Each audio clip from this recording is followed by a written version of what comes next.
All right, welcome everyone. Welcome to the committee members. Welcome to the Moorish Investigative and Research Committee. This is our third committee session, July 13, 2024, Saturday, 3 p.m. Eastern Standard Time. This committee is sponsored by the Moorish Union of Sovereign Tribes and the Moroccan Post School of Government and International Law. Your committee chair is Keng El Bey. Your committee advisors are yours truly, Abdullah Il Talemosi Bey and Shim Malachi Bey. Your committee secretary are Okono, Sankofa Bey, and Amanda Siegel.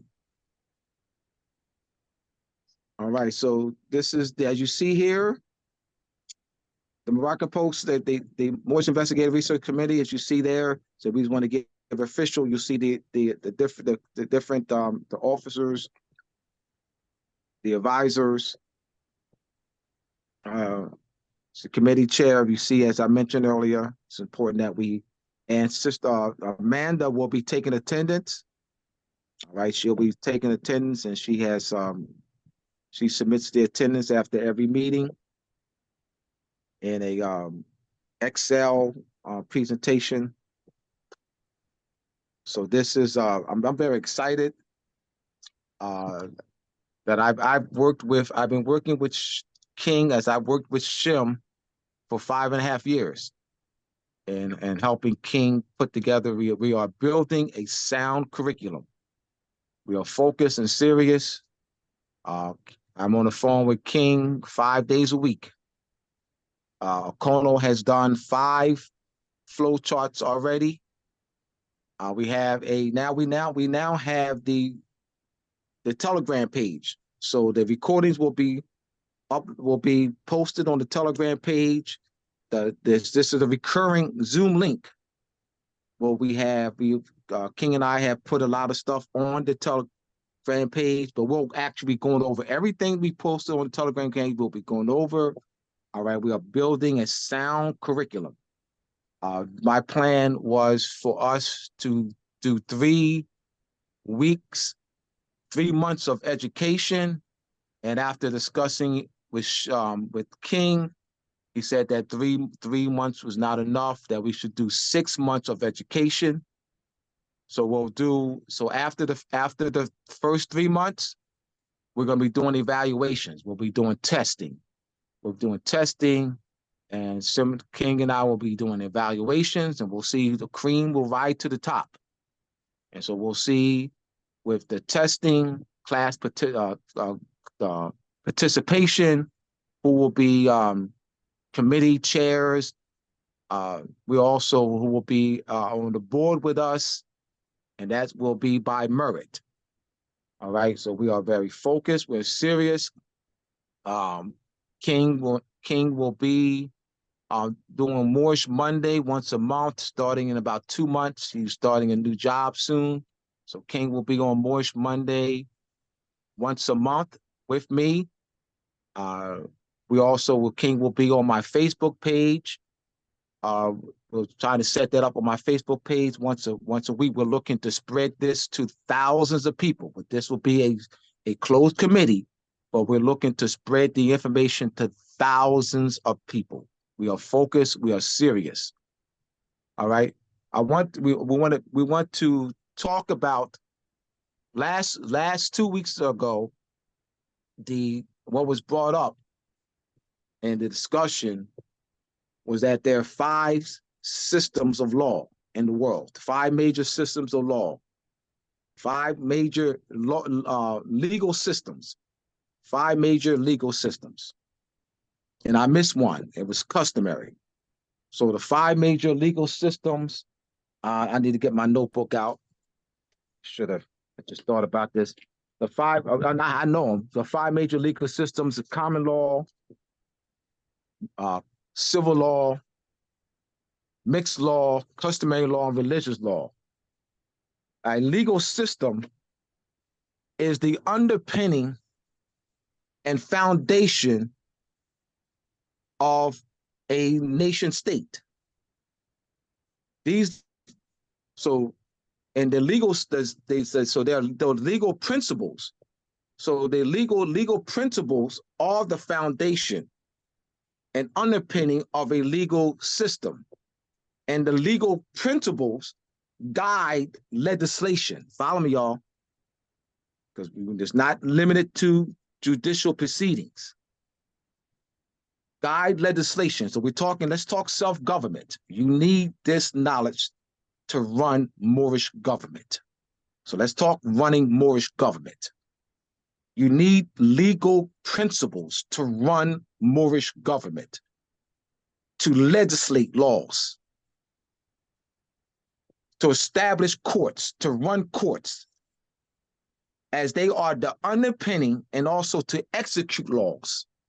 You need the knowledge of legal principles, as they are the underpinning and foundation of a legal system. Once again, the 5 major legal systems in the world, we're talking political science and political philosophy. This is political science. This is not taught in law school. I'm teaching now, it's not taught in law school. This is political science, political philosophy, and philosophy. That's what we're talking now. This is the category. So we need to understand that. So also, Europeans did not establish any legal principles. There's no legal principles that you can point to that they established. Now you can point to a principle, equity, that they watered down, and that's what we're going to read. We're going to go back 4,000 or 5,000 years, and be beyond that. You're going to see that the Europeans have watered down equity principles. Before I read that, King, can you elaborate on what I said? Yes. These ancient principles are based in ancient laws. Laws that, well, these are universal. They are immovable. They're fixed.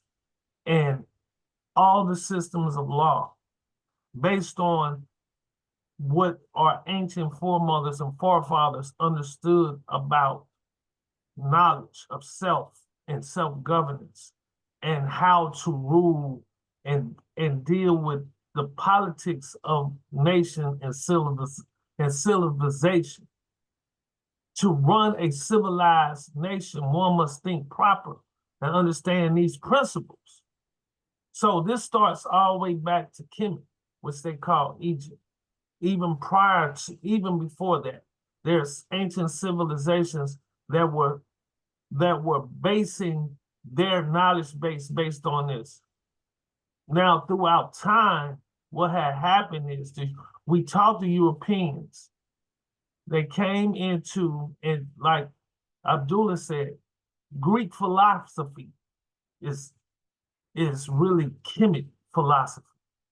They took our knowledge and our philosophies, reconstructed, gave it multiple meanings. So when they understood these philosophies and principles, so they came in and reconstructed these principles. So now they can come in and do what? Rule the people. So they can always have leverage.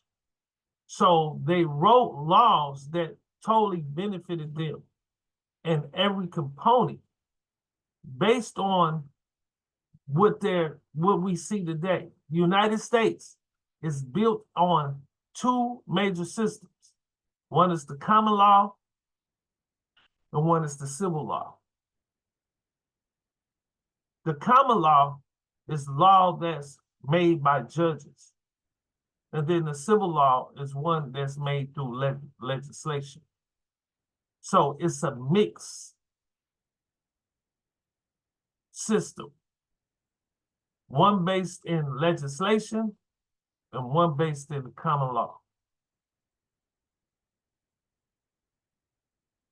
And the common law sets a precedence on case on a case on particular matters, when we use an inductive and deductive reasoning, then we look at statutes, and then we look at the substantive language of a statute created by a congressional order that is put into law, and it goes through its process. It becomes before it becomes a bill and then enacted into law. These are constitutional requisites that's laid out by the Constitution, right? This is based on their own understanding of what law need to be look like and how it's defined per their Constitution. I don't want you to think that that is our Constitution. It's our knowledge, but it's their Constitution because it rests in their understanding and principles of how they look at the world through their own legal structure. It's not based on ours. It's based on their interpretation. So when we understand this, we need to understand the components and all the elements that makes up a legal system and how this legal system works to be successful. For us to now move into the seat, into government structure, because we must be rooted in these principles to be able to make governing decisions. Because dealing with government, people must trust you. You can't be double-minded in your dealings. You can't say one thing and do another. That's not government. That's tyranny.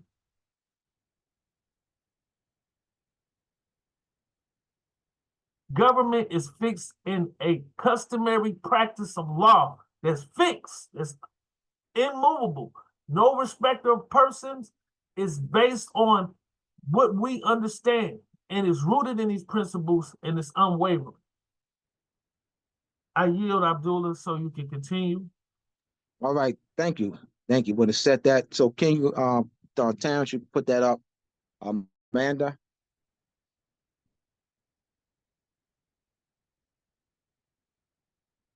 All right, so once Terrence has that up, Amanda's.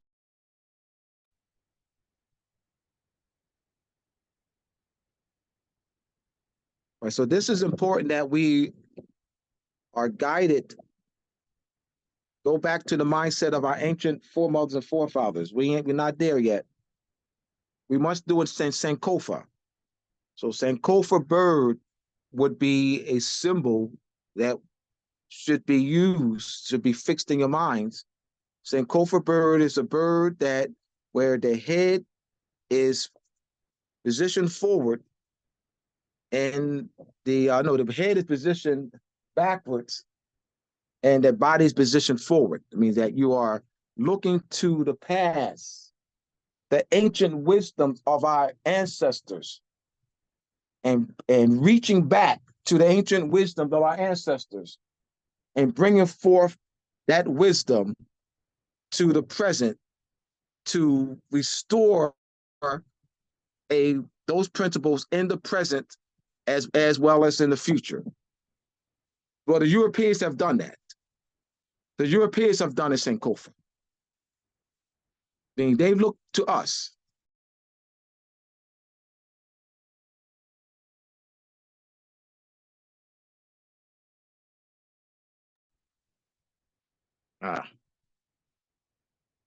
I'll get that when Amanda reads.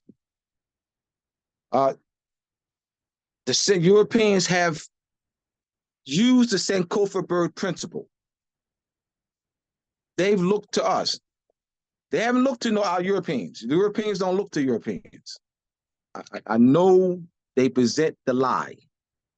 They present the lie that they're looking to Europeans. I mean, that they may have, all right. Alexander Hamilton, John Jay, and James Madison. Yes, they studied Vattel. Yes, they did. They studied Vattel. They read the natural law by Vital, written in 1754. They read that, yes. But where did Vital get it from? So I'm not disputing they didn't read Vital. I'm not disputing that they didn't quote Vital in the 88 Federalist Papers that they wrote in 1788. I'm not disputing that. Where did Vital get it? I'm not disputing that they didn't, quote Locke, John Locke.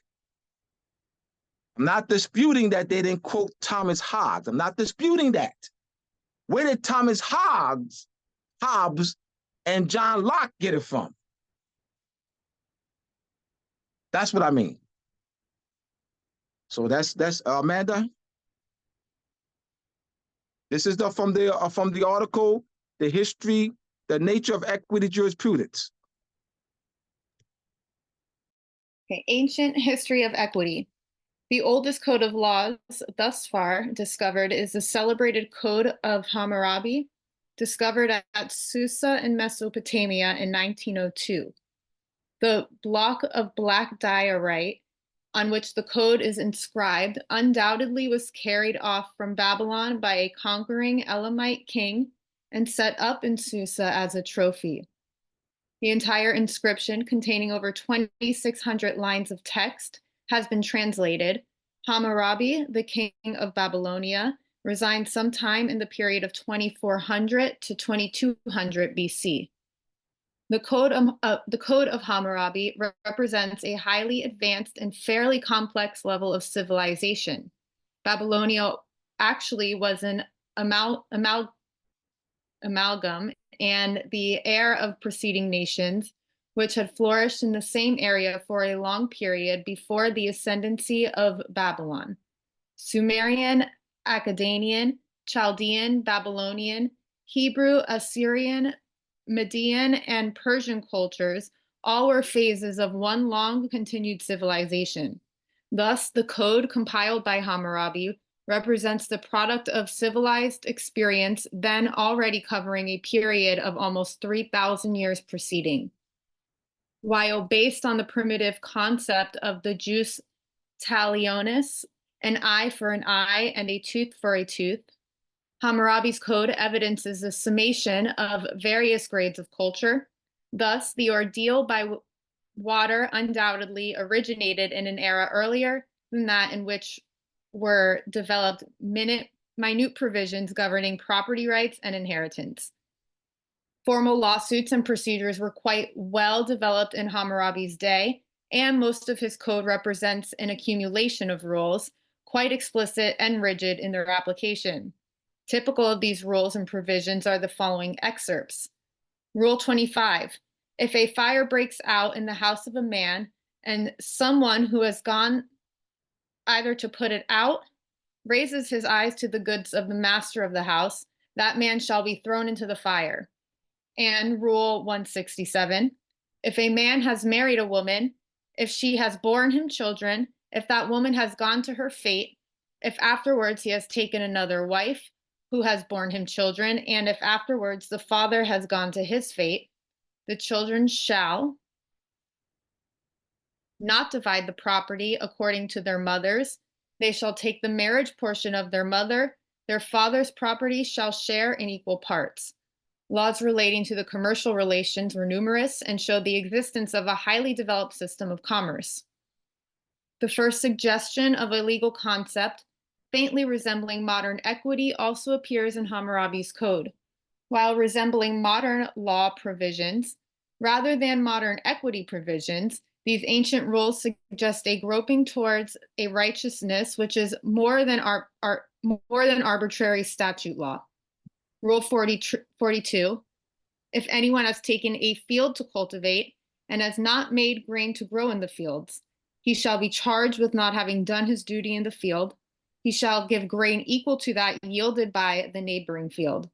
And Rule 48, if a man has a debt and a storm has devastated his field and carried off the harvest, or if the grain has not grown on account of a lack of water, in that year he shall give no grain to the creditor. He shall soak his tablet in water, i.e. alter it, and shall pay no interest for that year. This is somewhat analogous to modern equitable relief. The most remarkable evidence of the antiquity of the concept of equity, however, is not found in the Code of Hammurabi itself. It is found in various Sumerian, Assyrio-Chaldean tablets setting forth the law as it existed a little later than the period of Hammurabi. One maxim, which is equity, without question, is found in various records of trials which were held in Nineveh, Assyria, and Chaldea. It is startlingly similar to the modern maxims of equity. He who listeneth not to his conscience, the judge will not listen to his right. Equally pertinent is the fact that an appellate jurisdiction existed in those days, and that the final judge of appeals was the king. Here is the very original pattern of which was to reappear almost 4,000 years later in England and was to be acclaimed as a novel product in English culture. Read that one more again. One more again. Here is the very original of the pattern, which was to reappear almost 4,000 years later in England and was to be acclaimed as a novel product of English culture. The English kings and their chancellors who established the equity courts, chancery, which we know today, seem to have followed what now appears to be an almost inevitable pattern of legal development. The appeal to the king is a recurring characteristic of equity. The law and lore of the Assyrio-Babylonian culture were introduced to the West through the Hebrews. Led by the venerable Abraham, the Hebrews came from Read that one more again. The paragraph above it? Or that's last sentence?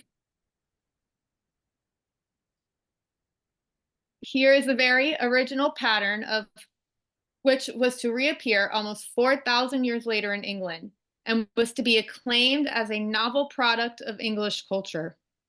The English kings and their chancellors who established the equity courts, chancery, which we know today, seem to have followed what now appears to be an almost inevitable pattern of legal development. The appeal to the king is a recurring characteristic of equity. The law and lore of the Assyrio-Babylonian culture were introduced to the West through the Hebrews, led by the venerable Abraham. The Hebrews came from Ur of the Chaldeans to what was then the crossroads of the ancient world. From the Ur of Chaldeans to what was then the crossroads of the ancient world, Palestine, circa 2000 to 1800 BC. There, in intimate contact with the second great civilization of antiquity, Egypt, the Hebrews elaborated the laws of their former home into the monolithic body of law now known as the Mosaic Code, destined to be the basis of much of the law of all the nations. What's the call is now known as what? Now known? Now known? Now known? Now known. I want to slow this down because, you know, so we can be clear now. We're doing a Sankofa, y'all. We're doing a Sankofa. Okay, they're in intimate contact with the second great civilization of antiquity, Egypt. The Hebrews elaborated the laws of their former home into the monolithic body of law, now known as the Mosaic Code, destined to be the basis of much of the law of all the nations of the Western world. Closely resembling the codes of the Mesopotamian nations, the Mosaic Code far surpassed them in its scope and detail. Moral principles introduced by the Hebrews, distilled from their extraordinary religious genius, lent to their code a strong feeling of morality, equity in its broad sense. In fact, the very term equity appears in the Old Testament to receive the instruction of wisdom, justice, and judgment, and equity. While this may be due to its English rendition in the King James Bible, the concept in whatever... Stop there. It may due to his what? It's due to his what? English rendition. Oh, all right. Sankofa, y'all. While this may be due to its English rendition in the King James Bible, the concept in whatever terms is biblical. Once again, also the right of appeal to the king appears. The story of the judgment of Solomon is known to every schoolboy. It is interesting to speculate upon what our laws would be like today if the Hebrews had not preserved their progenitor codes from the destruction that befell Assyria and Babylon. Read that one more again. It is interesting to speculate upon what our laws would be today if the Hebrews had not preserved their progenitor codes from the destruction that befell Assyria and Babylon. The brutal harshness of the laws of the Medes and the Persians, the conquerors who overthrew Assyria-Babylonia, is proverbial. The very language of the ancient empires vanished almost 3,000 years ago. Not until the Middle Ages of the 18th century was a start made on deciphering the records of Assyria and Babylon. Read that one more again. We're doing the same code for y'all. The very language of the ancient empires vanished almost 3,000 years ago. Not until the middle of the 18th century was a start made on deciphering the records of Assyria and Babylon. Later, with the addition of the New Testament, the Bible became the very basis of all Western civilization and law. Its nature is too well known to need any description here. Suffice it to say that equity is its very essence. Hebrew law, softened by Christianity and made orderly by Roman practicality, was to become the law of the Western world. Meanwhile, Egypt, only a little younger than the Eastern empires, rose to majestic stature in many ways, but not in the field of law. The funeral religion of Egypt and the dominance of its priests kept back the development of law. The law was in the hands of the priesthood, and the pharaoh was too remote from the people to be available for appeals.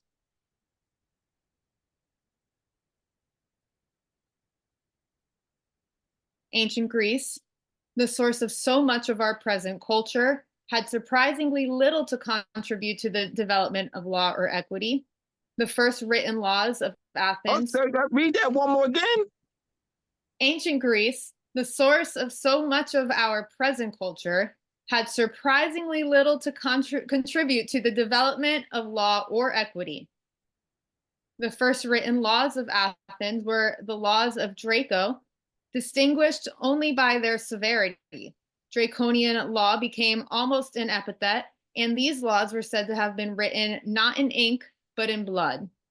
About 600 BC, the laws of Draco were entirely revised by Solon, who also constituted the first real courts of justice in Greece.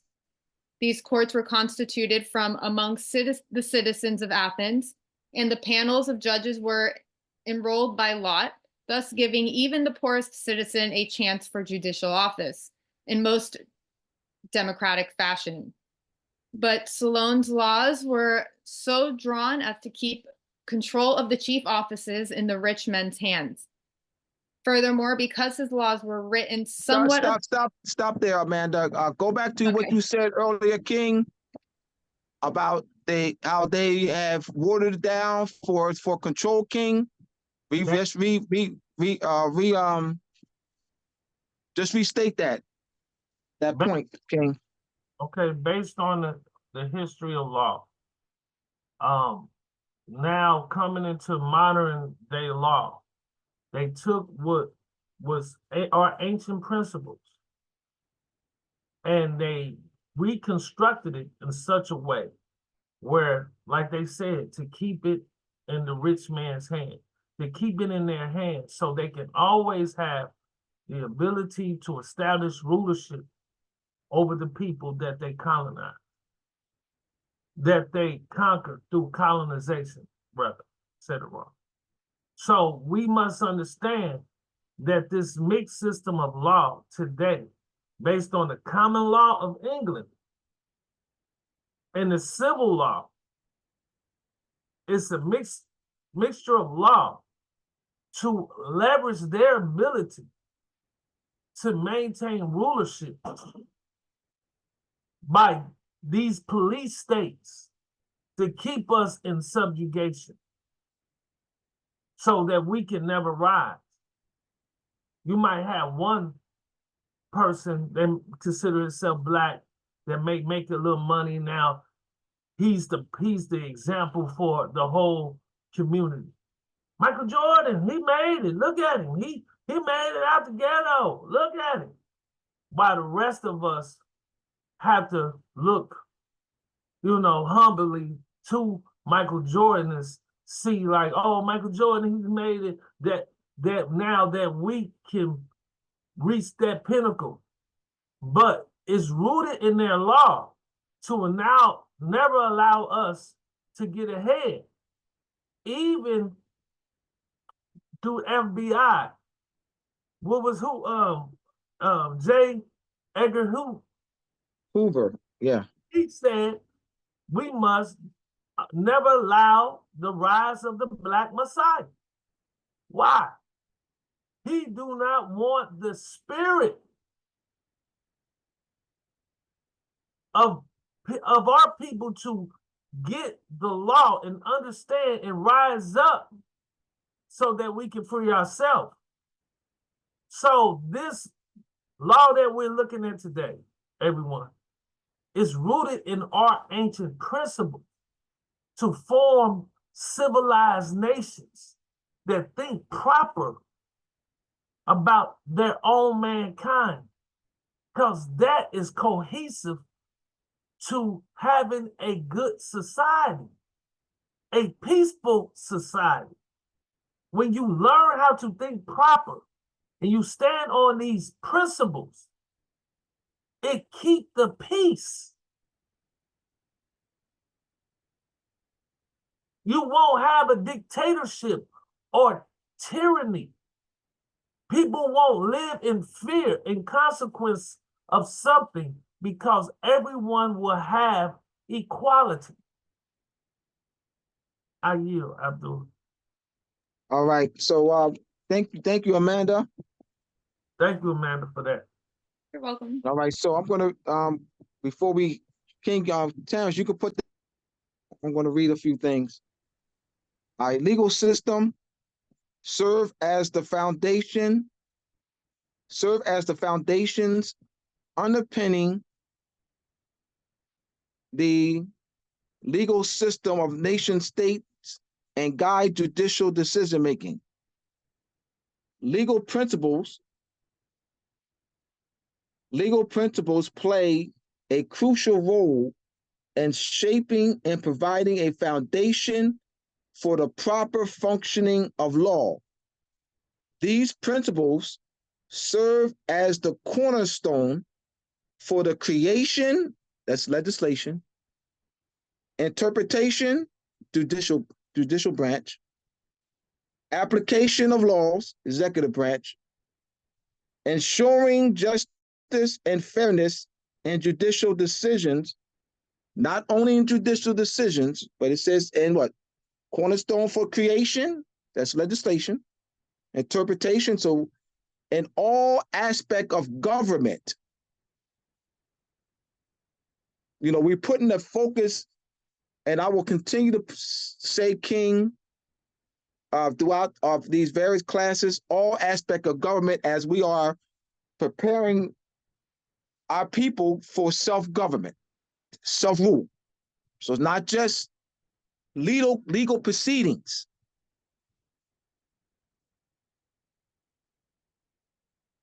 These principles, all right, so we have here. So we can go right to, see if I have anything else to read. All right, let me read this. Rule of law. They're going to be flow charts. I think Okono has flow charts already. We got 4 flow charts on the Telegram page.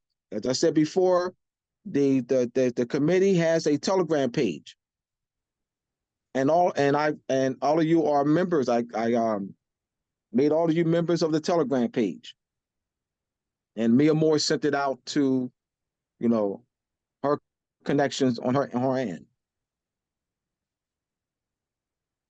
Rule of law. durable system of laws, institutions, norms, and community commitment that delivers four universal principles: accountability, just law, open government, and partial justice. This is one of the flowcharts that's on the Telegram page. Rule of law, the foundation for communities of justice, opportunity, and peace, underpinning development, accountability, government, and respect for fundamental rights. We have doctrine, court decision doctrine. Kono will do a flowchart for this. And we have the definitions, we'll have the flowchart, as well as on the Telegram page are the list of court decision doctrines and the definitions of each one. But we also can Kono also create a flowchart.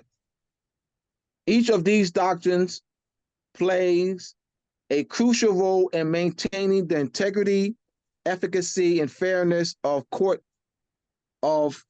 judicial systems by ensuring that court decisions are respected and followed in subsequent related proceedings. Can refer to several principles that ensure the consistency, finality, and respect of judicial decisions. We have stare decisis.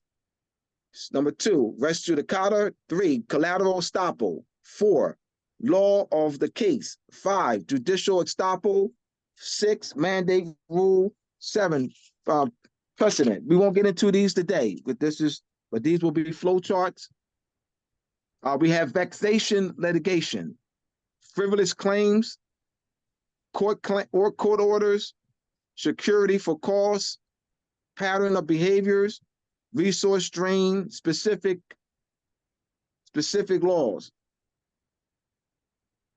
The rule of law, again, is one of the ideals of our political morality, and it refers to the ascendancy of law as such and of the institutions of the legal system and the system of governance, comprised of a number of principles of a formal and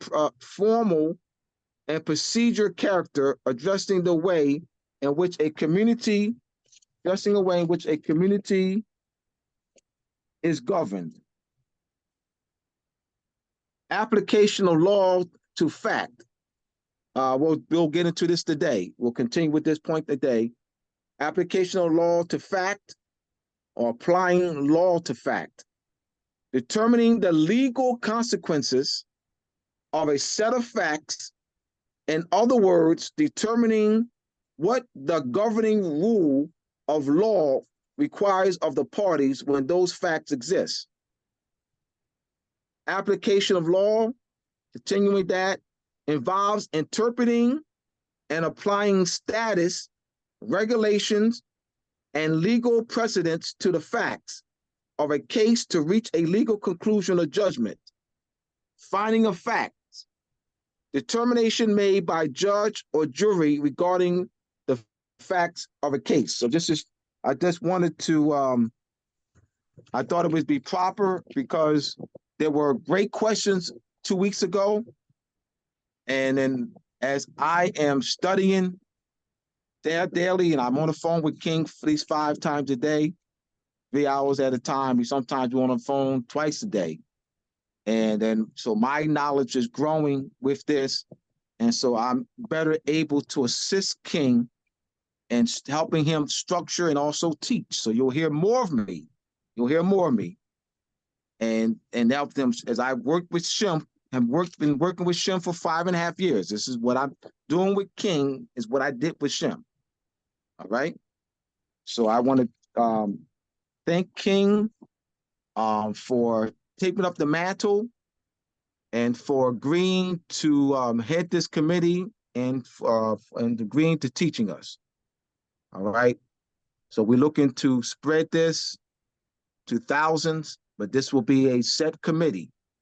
We are very serious and focused, right? We will raise our people up. All right. Okay, Terrence. All right, so you got to let me know where you want. Just go down. Yeah. Second. The first page. Yeah, this page. Yeah, there we go. The topic. This page right here. Alrighty. All right. Can we have a reader?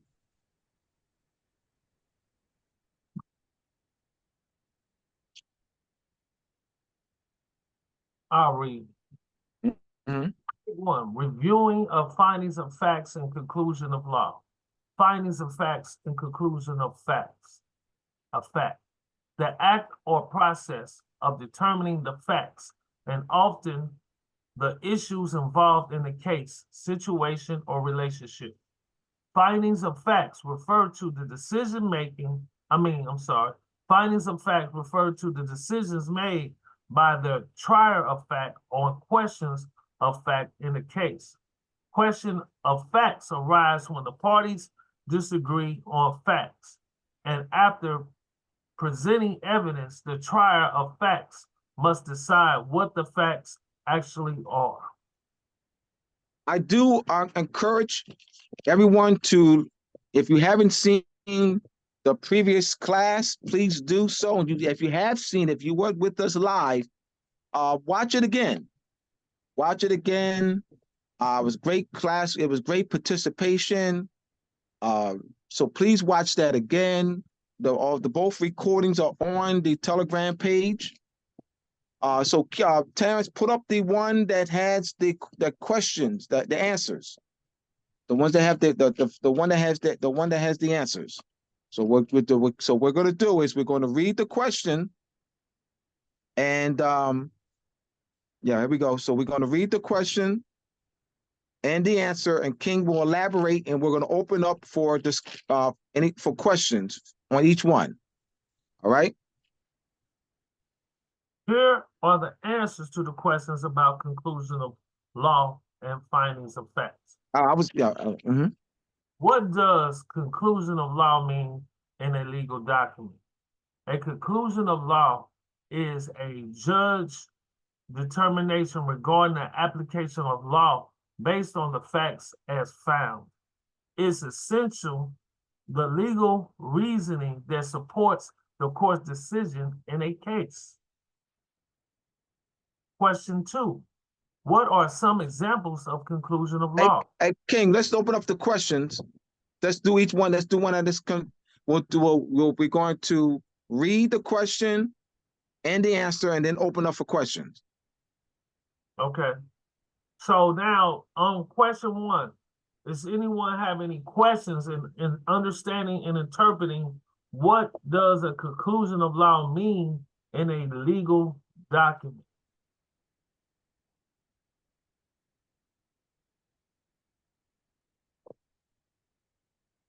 And any way you can elaborate, King, do so. Okay. So anytime, now this is what I always say, facts lay heavier than law. I'm gonna repeat this again. Facts weigh heavier than law because you can't get to the law without the facts. The facts is the circumstances and the findings. And facts is based on, it's not based in truth, it's based on actuality. A fact is an actual occurrence, an actual situation. It's actual.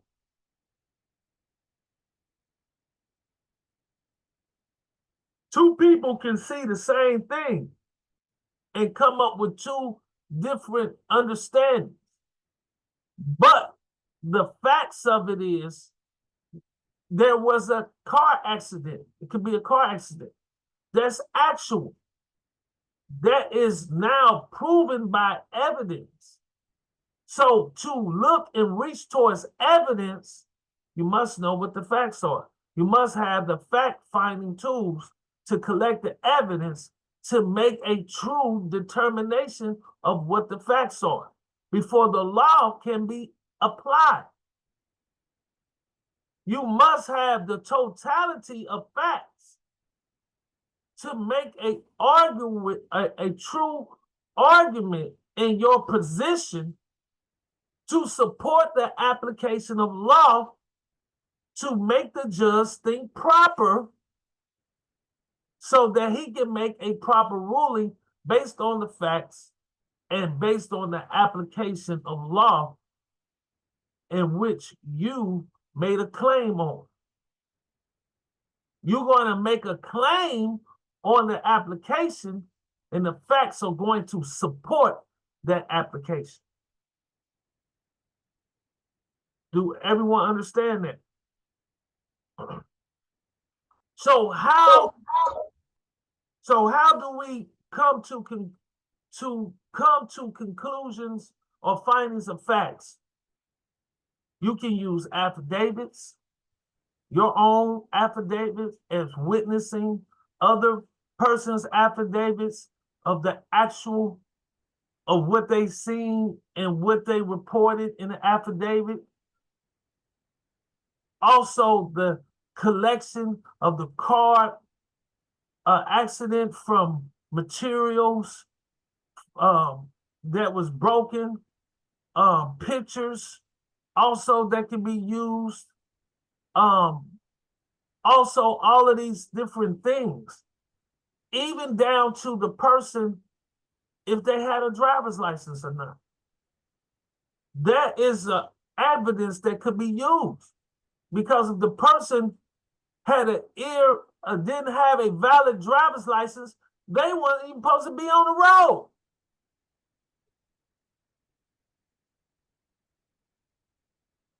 So all of these things, evidence that you can use to paint a story under an application to tell the story to the court.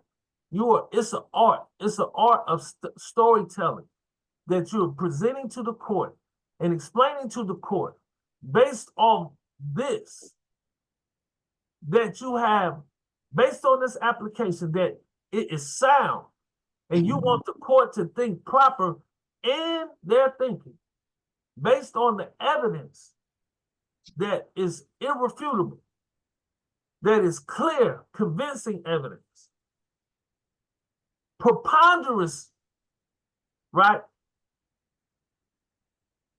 So that now you can have the judge in a civil suit. It don't have to be, you have to win by 90 to 10. All you need to do is tip the scale 51% to 49%. All you need to do is tip the scale just a little bit. Point of interest, brother. Okay. Point of interest here. In order to have the facts, one should know directly that if you are accused, if you are the accuser, and you're walking into the colonizer's court system, only the Crown prosecutors on your case and the officer or the peace officer is presenting facts. If you, as the accuser, does not understand or do not know the charges that you're up against, because they already alluded or present their case before you show up in the courtroom. And when you show up in the courtroom, they based their opinion or answers or based upon the case, they use all their evidence as fact, when in fact, that is not the fact. If you shows up as the accuser in the court and you did not go in, you did not ask for disclosure, you did not get all their information, what they have on you, then definitely isn't that you're already being convicted, because you don't know what they have on you when you're in front of that judge. King, I want you to, we're going to we're going to use legal principles. King is going to respond. He's going to respond using legal principles. So whatever question, Sterino, you throw at King, that he's going to respond using legal. Okay, so how does... Hold on, brother, please. Let's give King a chance to respond, please. Okay.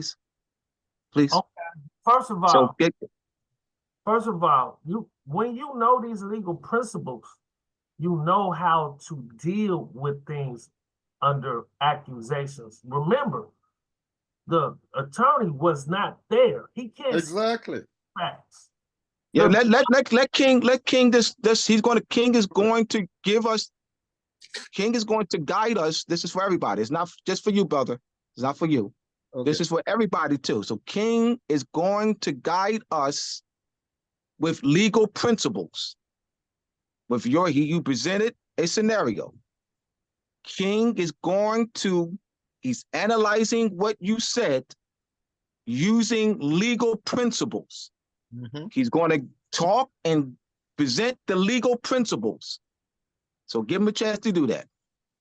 So the first legal principle, before we even get to the fact finding and conclusion of law, is due process.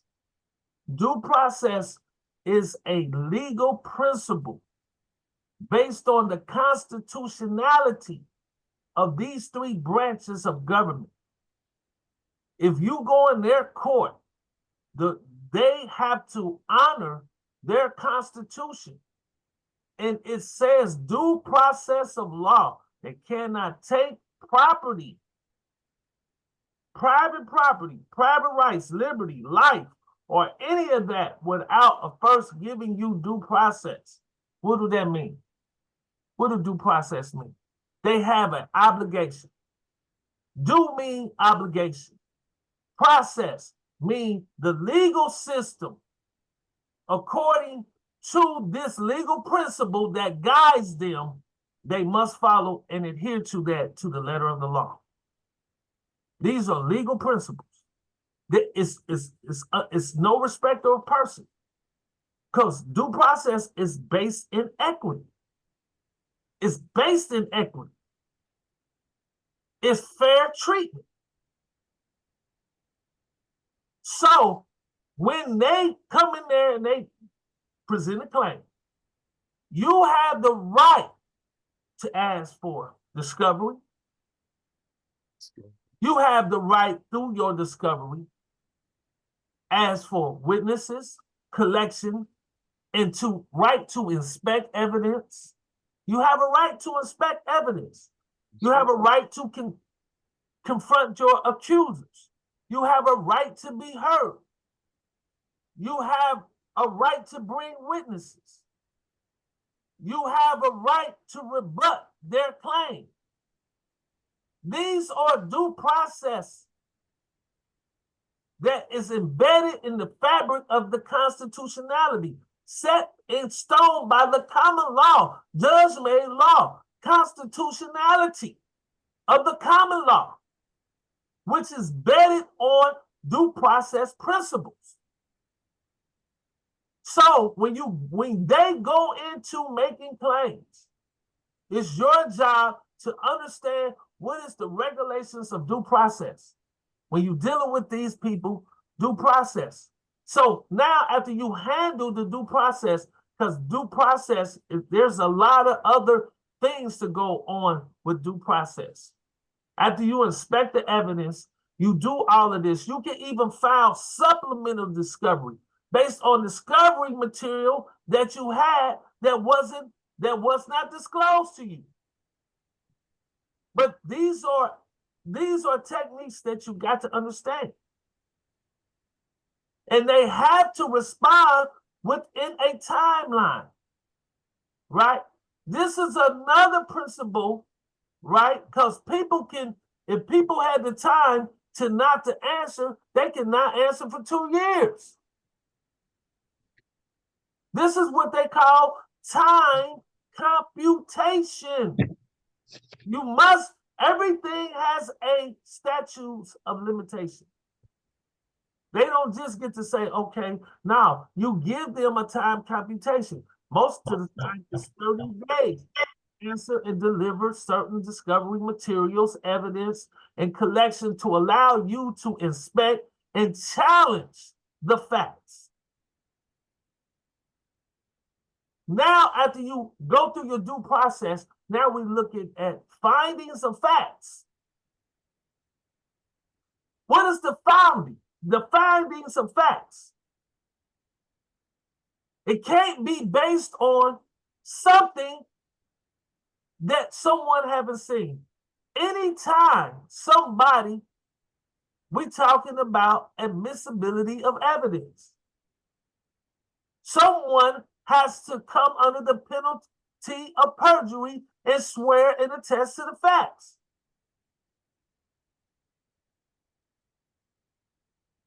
So we must look at these things based on the findings of facts. Because if someone is bearing false witness, their testimony, their evidence could be impeached. These are principles and guidance of proceedings. These are procedural. So everything must be procedurally sound.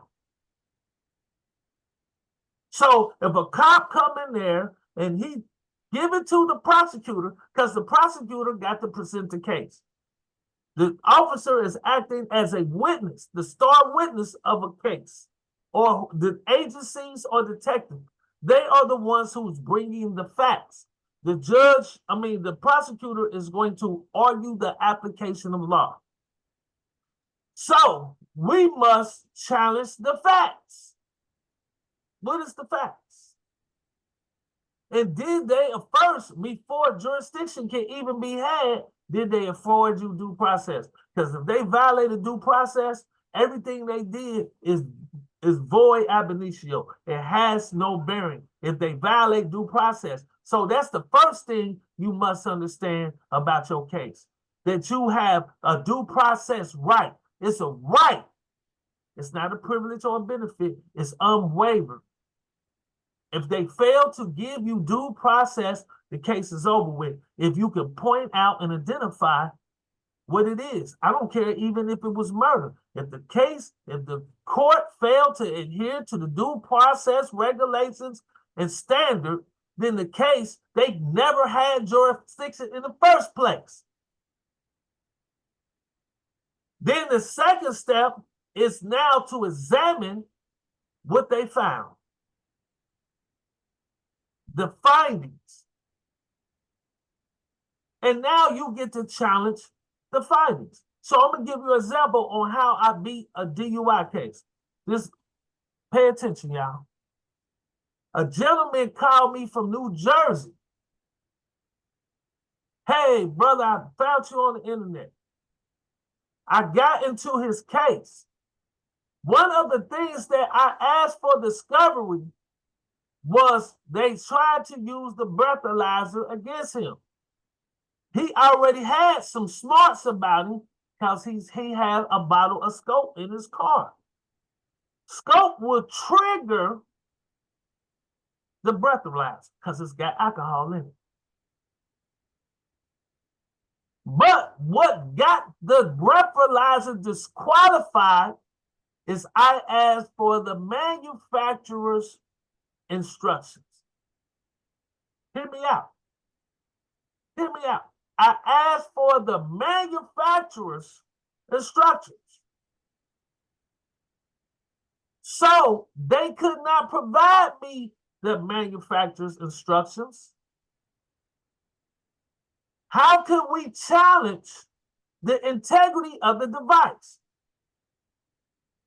So I went online and found something similar to that.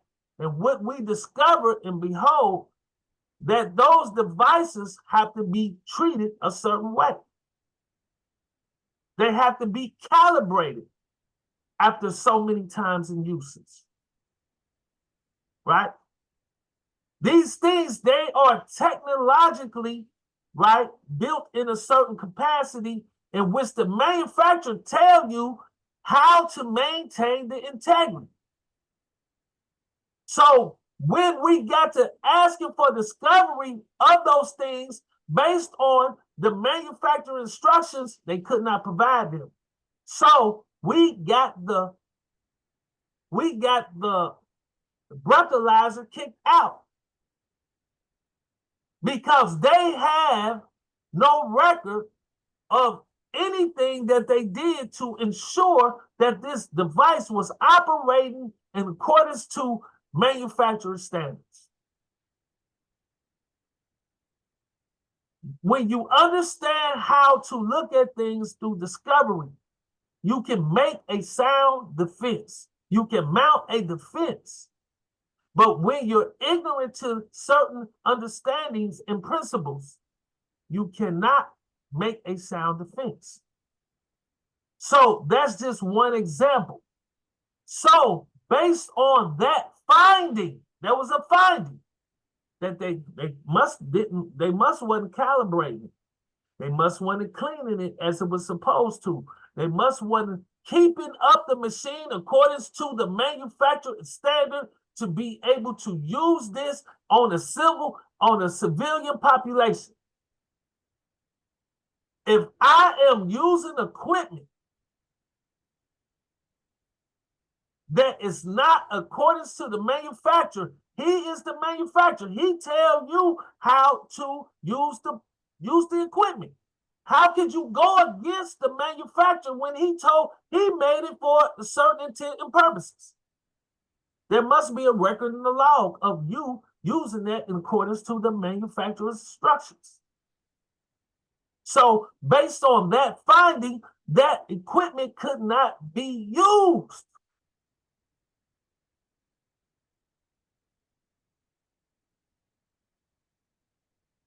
And since it couldn't be used, they couldn't convict him because the officer tried to say that the man could appear. We had the video footage. The man told him he was tired. He had worked. He was tired. So based on the findings, the application of law in which they tried to apply for DUI, the facts did not support the law application. So the case had to be dismissed based on the findings of facts. Do everyone understand what I'm saying? If we don't have this knowledge, hear me out, my brothers and sisters. How are we going to deal with, all right, this is used in international venue. You got to have this knowledge. In this national venue, you have to have this knowledge. These principles, these legal principles you have to have. So that's why I say anything you throw at King, he's going to analyze everything you throw at him based on legal principles, not feelings, hearsay, legal principles. Everything you throw at him, it would be, his response will be based in legal principles.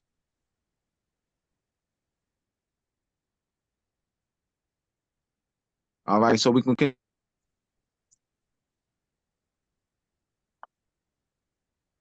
Terrence, Can you repeat that again? Because you're. I would say every response, every question, every comment that we throw at King, he's going to use legal principles to which to analyze the situation. We have to rise to that. We have to think in this matter. We have to learn, we have to groom. This is what these classes about, to groom our minds to think in legal principles.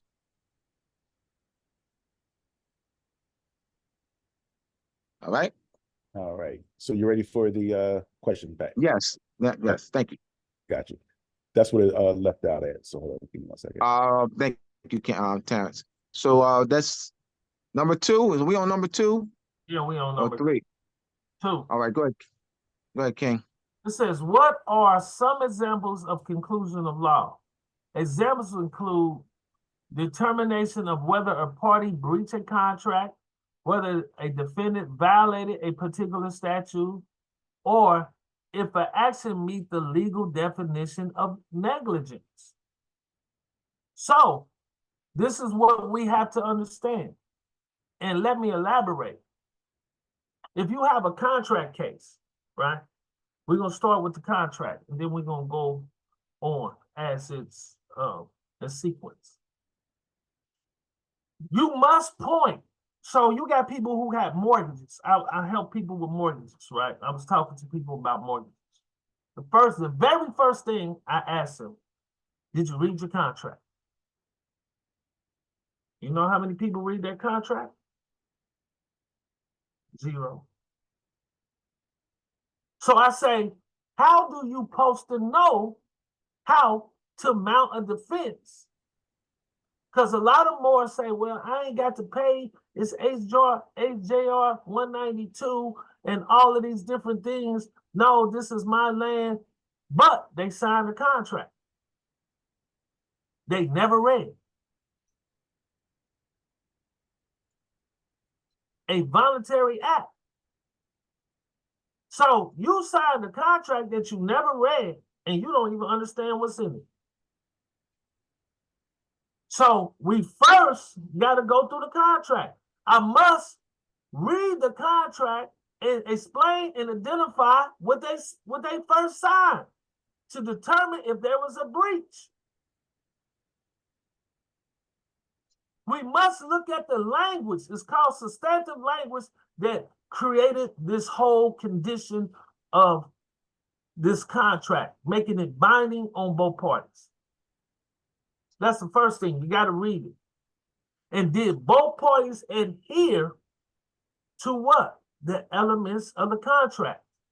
This is dealing in contract law. This is a principle in contract law, dealing with substantive rights, dealing with substantive law.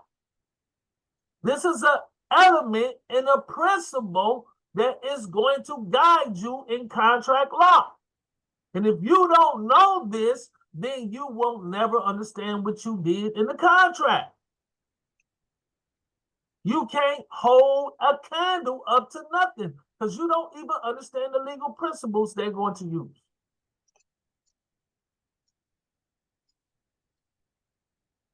So now we got to look at the contract and determine, is the contract a contract or not, based on several elements. Is it vagueness? Because if it's vagueness, this is a principle, then it don't have a what? A clear outcome. It don't define clear actions to define a clear outcome. If it's vague, it's hard to interpret. So how could I hold you with something to a contract? It may be too broad. I might say if you don't pay before this, right? And I don't describe what this is, that's vagueness. If you don't pay before this, this can happen. What is this? Or it can be too general, where it's not enough information to make a sound determination on what to do. These are principles in contract law. Once again, if you don't know contract law, these legal principles, equity, you're going to use in contract law. That's another principle. How are you going to make a determination if you're in breach or not, or if they're in breach? Looking at the language. So, give you a prime example. I was working with a young lady, and she said, King, I got to go to court. So we looked at her contract. We went over there. When she went to court, the judge kept using the word pay. He kept using the word bill. So we had to ask him, where is the source? We talking about source of law in which you are using to define this word pay and bill. Where is it at? Show it to me. Show it to me. Is it in the contract? Is it by statute? Show me. Show me the source. Because the application is within the contract. We arguing contract. It's a contract case. So they never defined what they were talking about. She kept asking him, what are you referring to this word payment and bill from? Could you show it to me? Neither party could say. She said, Your Honor, I'm asking, if they're saying I owe and I got to pay this bill, where's the source of law that they reference? Is this in the UCCs? Show me the definition. Show me this is based on terms and conditions. So when she got to asking, nobody could validate it. All she wanted was, she showed the law. She said, well, guess what I did? Based on my claim, let me give you the law. She showed them the UCCs. She argued what she done. Then she stated it in the affidavit. And then she showed the exhibits of what she done. So the court can make a finding. Now we got to apply the law based on the contract, the language in the contract. They said that the UCCs is applicable in the elements of the contract. She utilized a uniform of commercial codes to present her claim, argue her claim, show the facts that support her claim according to the contract and the exhibits in which she performed her duty and obligation of the contract, and show where they did not live up to their duty in accordance to the contract. I hope I'm making sense to y'all. This is how you win cases. When you don't understand the principles of law, you don't know how to challenge the court. Secondly, whether a defendant violated a particular statute. Now, we're looking at what? Statute. Substantive language in the statute. We're talking about another principle. We're looking at these principles. Now, you might use a case law. You might find a case that supports your findings, that's pretty much measurable to your findings of facts. A principle of law that would equate to that is equal protection. The equal protection doctrine. That this person was protected based on the same elements of your findings. In which now you can support your claim. Now you can use that application based on your memorandum of law, supporting your facts, saying that your facts meet their facts, showing the elements that they align with the exhibits. In the form of an affidavit, you are stating your facts. You argued your law, your proposition, in accordance to everything, the case law that you've done, everything, and now you telling the court in your memorandum to see the affidavit by Keng El Bey and the exhibits. You have to have it aligned. You got to follow the rules of procedure. The rules of the court. They tell you how to lay out your motions, all your arguments in position. You got to adhere to what they tell you to do to the letter. You got to understand these principles. If you don't understand these principles, right? So when it gets to the Supreme Court, the Supreme Court may say this is res judicata. It's already been decided. It can't be overturned. This is the president's. Under the what? Equal protection doctrine. How you going to win a case if you don't know the principles? How could you challenge the facts if you don't know the principles? How could you do anything in the courtroom without understanding the principles that the legal system operates on? It's the foundation in which the legal system sits. This is why when nation states come across each other, you can't pull one into the other because it has to be based on their customs. You can't try somebody based on laws that they're not living under. So you have to have a medium.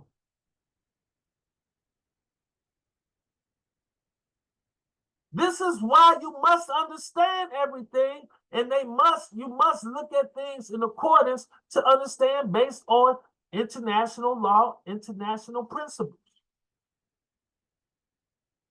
If you don't understand this, then you would never know how to challenge anything in the courtroom. This is why you file frivolous applications like quo warrantos, habeas, writs of mandamus, right? Writs of prohibition and other writs, right? Because you don't understand the application and the principles that guide these applications.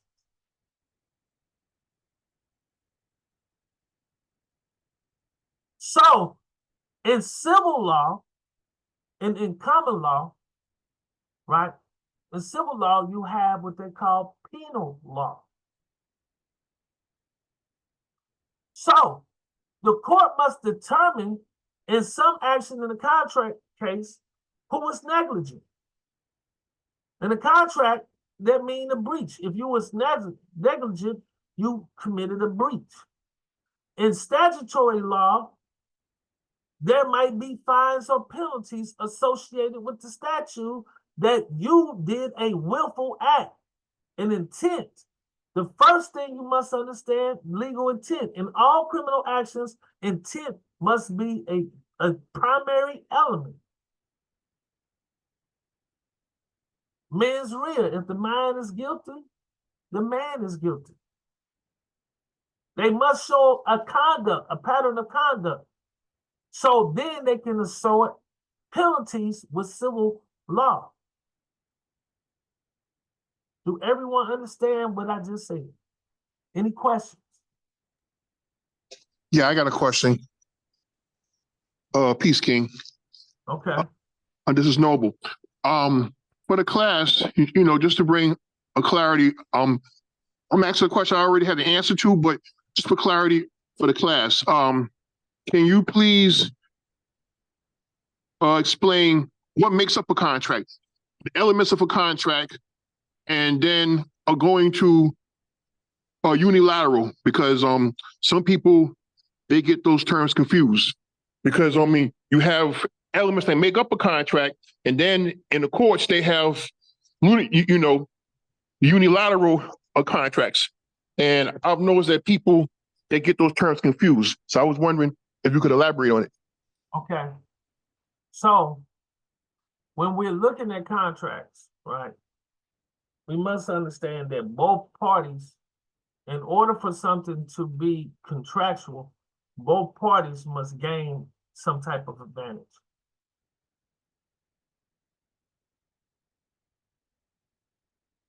So if I sell you my car, right, I must give up something and gain something. If you buy my car, I must give up something and gain something, right? That first we got to identify with. There's a gaining, a losing, and gaining. Both parties have gave something and gave something and gained something. If I am the only one giving and I'm not gaining nothing. Is that a contract?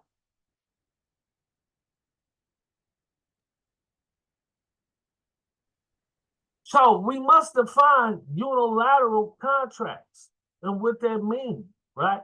And that means that it's a one-sided contract. So that one-sided contract can be based on obligations. So let's say I say, hey,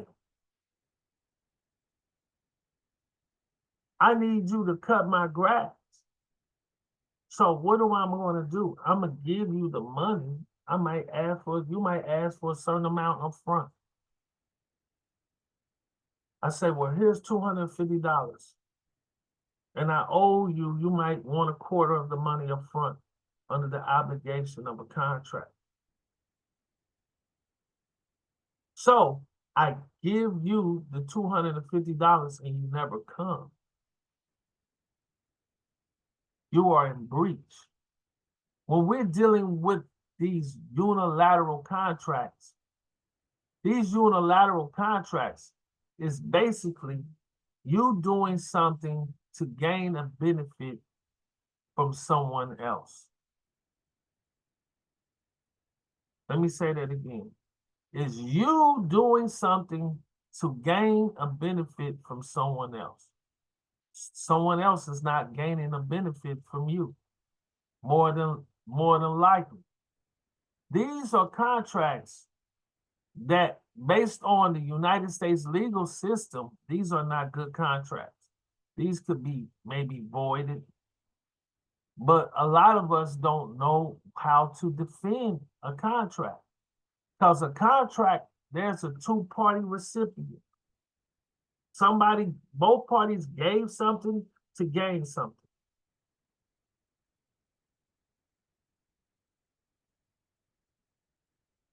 So, for example, credit cards.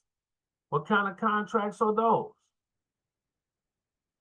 Are those unilateral? Or those bilateral contracts?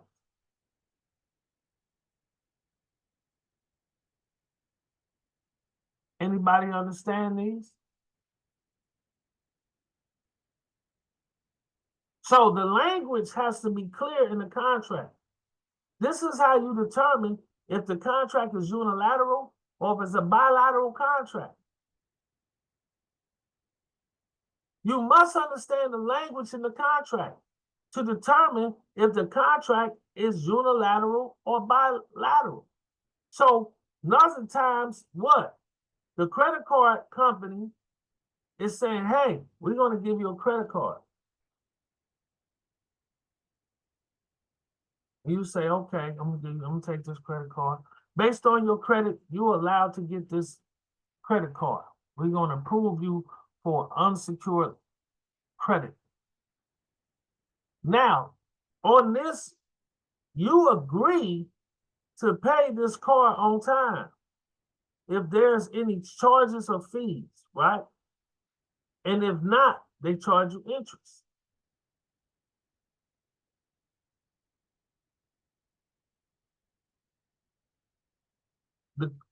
What is the credit card company gaining?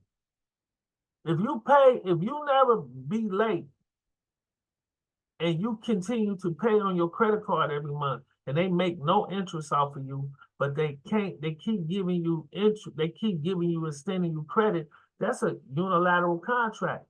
One of the stipulations in the contract, that's why you got terms and conditions, is that the contract has stipulations for penalties, which is called interest. And some credit cards, they make money. Some don't, depending on your interest rate. So the average credit card, I want you to look at it. How they gain from it is making interest. So you might have 3% interest, 7% interest, 25% interest. So I want y'all to look at these contracts.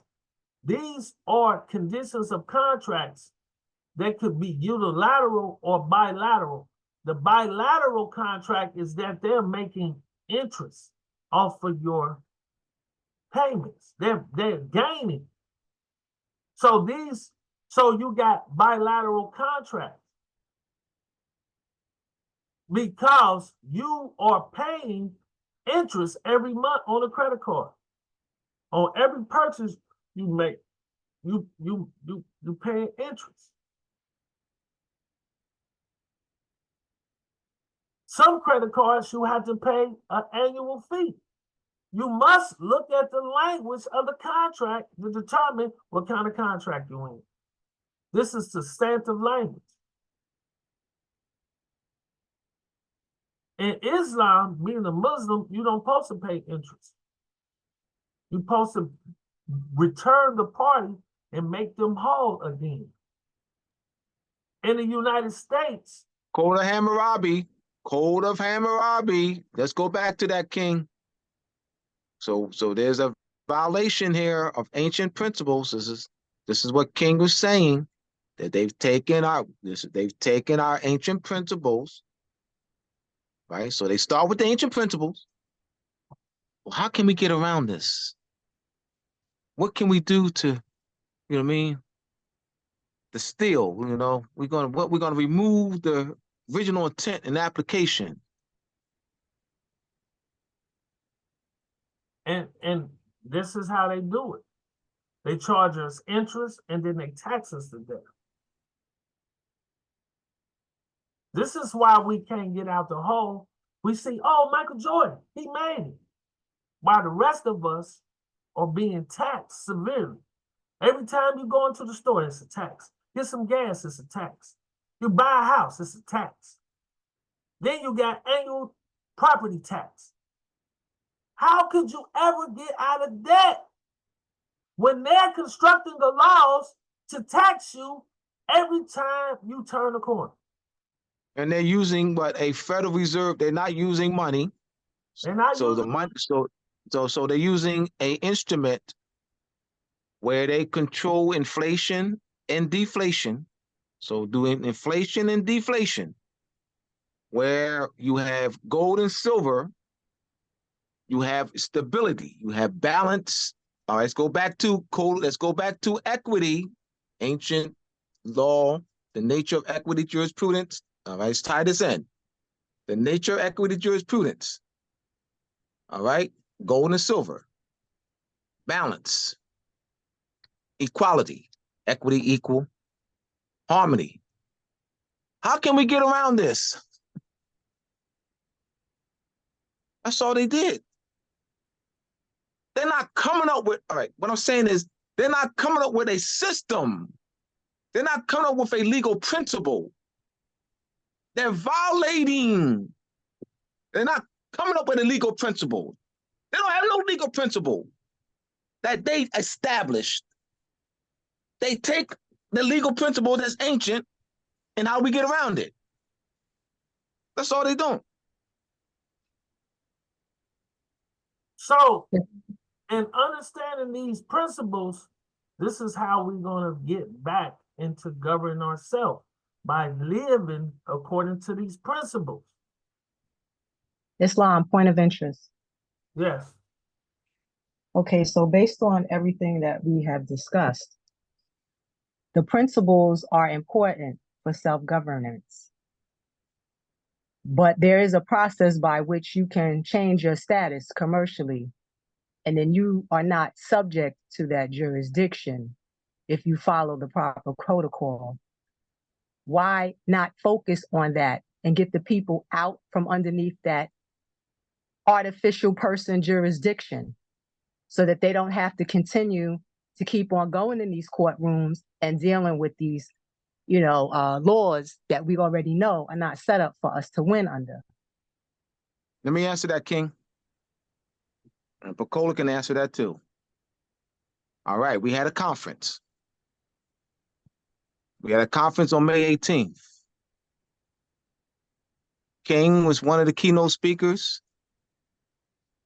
Mir Moore was one of the keynote speakers and panelists. Okola was one of the keynote speakers. I was one of the keynote speakers. Terrence is one of the panelists. All right. We have Kona was there. Brother Kona was there. Brother Heb-Il was head of security. Brother El-Kanan was one of the keynote speakers. Brother DuPont was there in the house. Who else? Sister Jennifer Lee Ill was in the house. Brother William Ray Ill was in the house.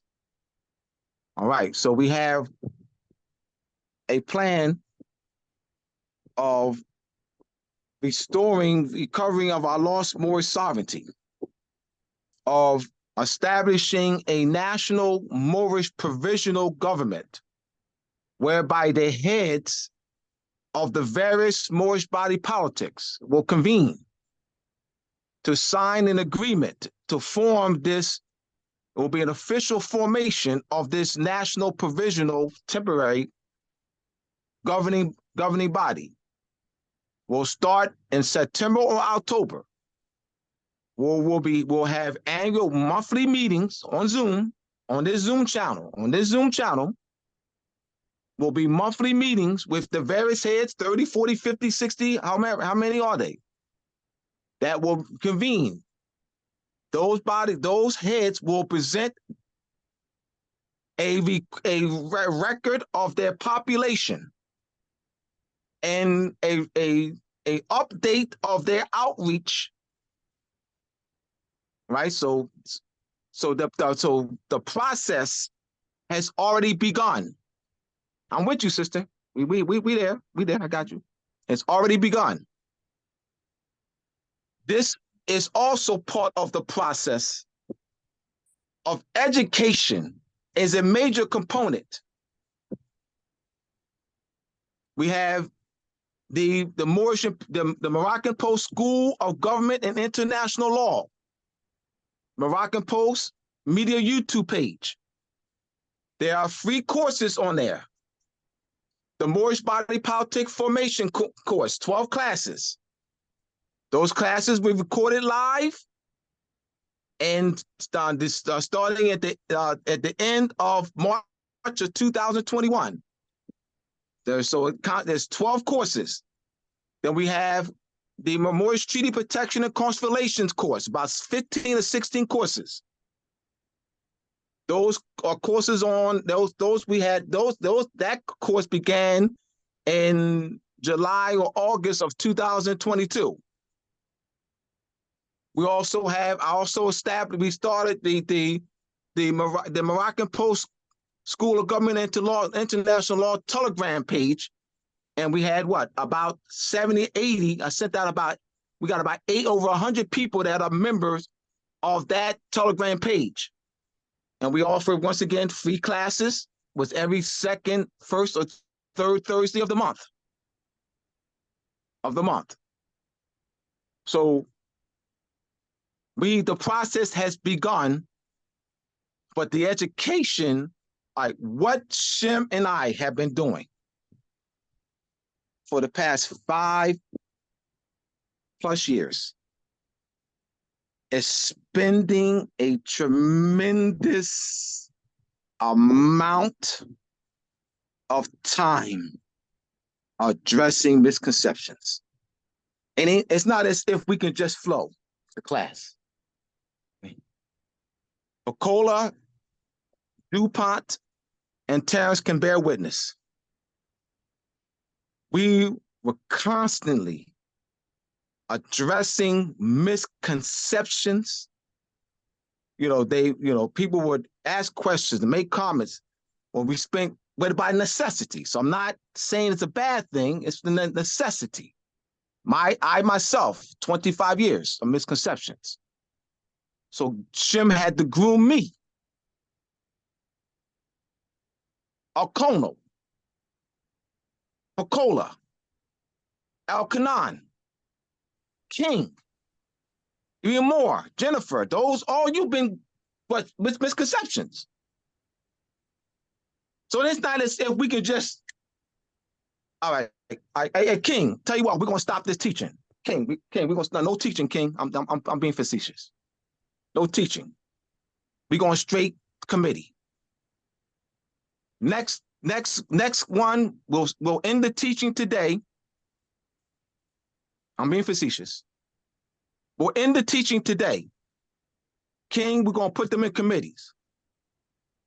We're gonna put them in committees, and we're gonna put them to work. We're gonna put them in committees, King, and we're gonna give them assignments. I guarantee y'all gonna walk away. I guarantee. I got 100 notes right now. If we did that, we didn't do any teachings, and we say, here, committees, do this assignment, do the research. Y'all, I guarantee you, most of y'all will split because y'all will be frustrated, don't know what to do. Just follow me. Please follow me, my brothers and sisters. Please follow me. We ready to go? Let's go. I'm ready. Let's go. Let's go. Terrence, let's go. We ready. Terrence, we ready. I'm ready. We ready for government, Terrence. I'm ready. I'm ready right now. We're ready, Terrence. Let's go. Hey, flag and seal. Let's go, Terrence. We ready. No, I'm talking. We're ready for government. No more teaching, Terrence. We're gonna end the teaching forever, and we ready for government. Let's rock and roll, Terrence. No education. I'm being facetious. I'm being facetious. With All due right. respect, brother, with due respect, you know, with your knowledge and all of that, we must not, you know, think that everyone is in the same boat, because, you know, a lot of us have been awakened and we've been doing our work. And, you know, a lot of us have passed where you are, what you're trying to do right now. With due respect. I disagree. I disagree. I disagree. I'm not saying. No, let me respond to King. Let me No, respond because he's talking about me. So let me finish there, brother. You do have a lot of knowledge, and everyone wants to hear from you because you have a lot of things to teach. And we respect that. But we cannot disrespect, you know, everyone who's been, you know, lighting the torch and been studying and been following steps and forming our governments and stuff like that. We've been there. A lot of us have been there. So let's respect everyone who has been putting in the work. Thank you. All right, I'm going to refute. Let me say something. Let me say, because he said he responded to what I said. So you gotta give me opportunity to defend myself. You have to give me opportunity to defend my position now. Because once somebody makes a comment on what I said, I have to have an opportunity to defend my position. I'm going to refute. I disagree with the brother. And I have my finding of facts. We had over 150 students in March of 2020, the Academy of Providence. We started out with how many students, Terrence? 100, and it was over 100 students. All right, so give me a chance. These are my findings. These are my findings of facts. Over 100 students, over 100 plus students. Academy of Providence. Over 95% of the students are students. This is a 10-week course. All right. From March, April, and May of 2020. Over 95% was coming from misconceptions. We spent every class, and Terrence and Bacola, DuPont are my witnesses. Shim and I spent every class addressing misconceptions, questions upon questions. Like, we could not just flow with the lessons. During the break, we would have two 15-minute breaks. This was not just one class now. This was 5 or 6 courses now. This is 5 or 6 courses over a period of 2 years.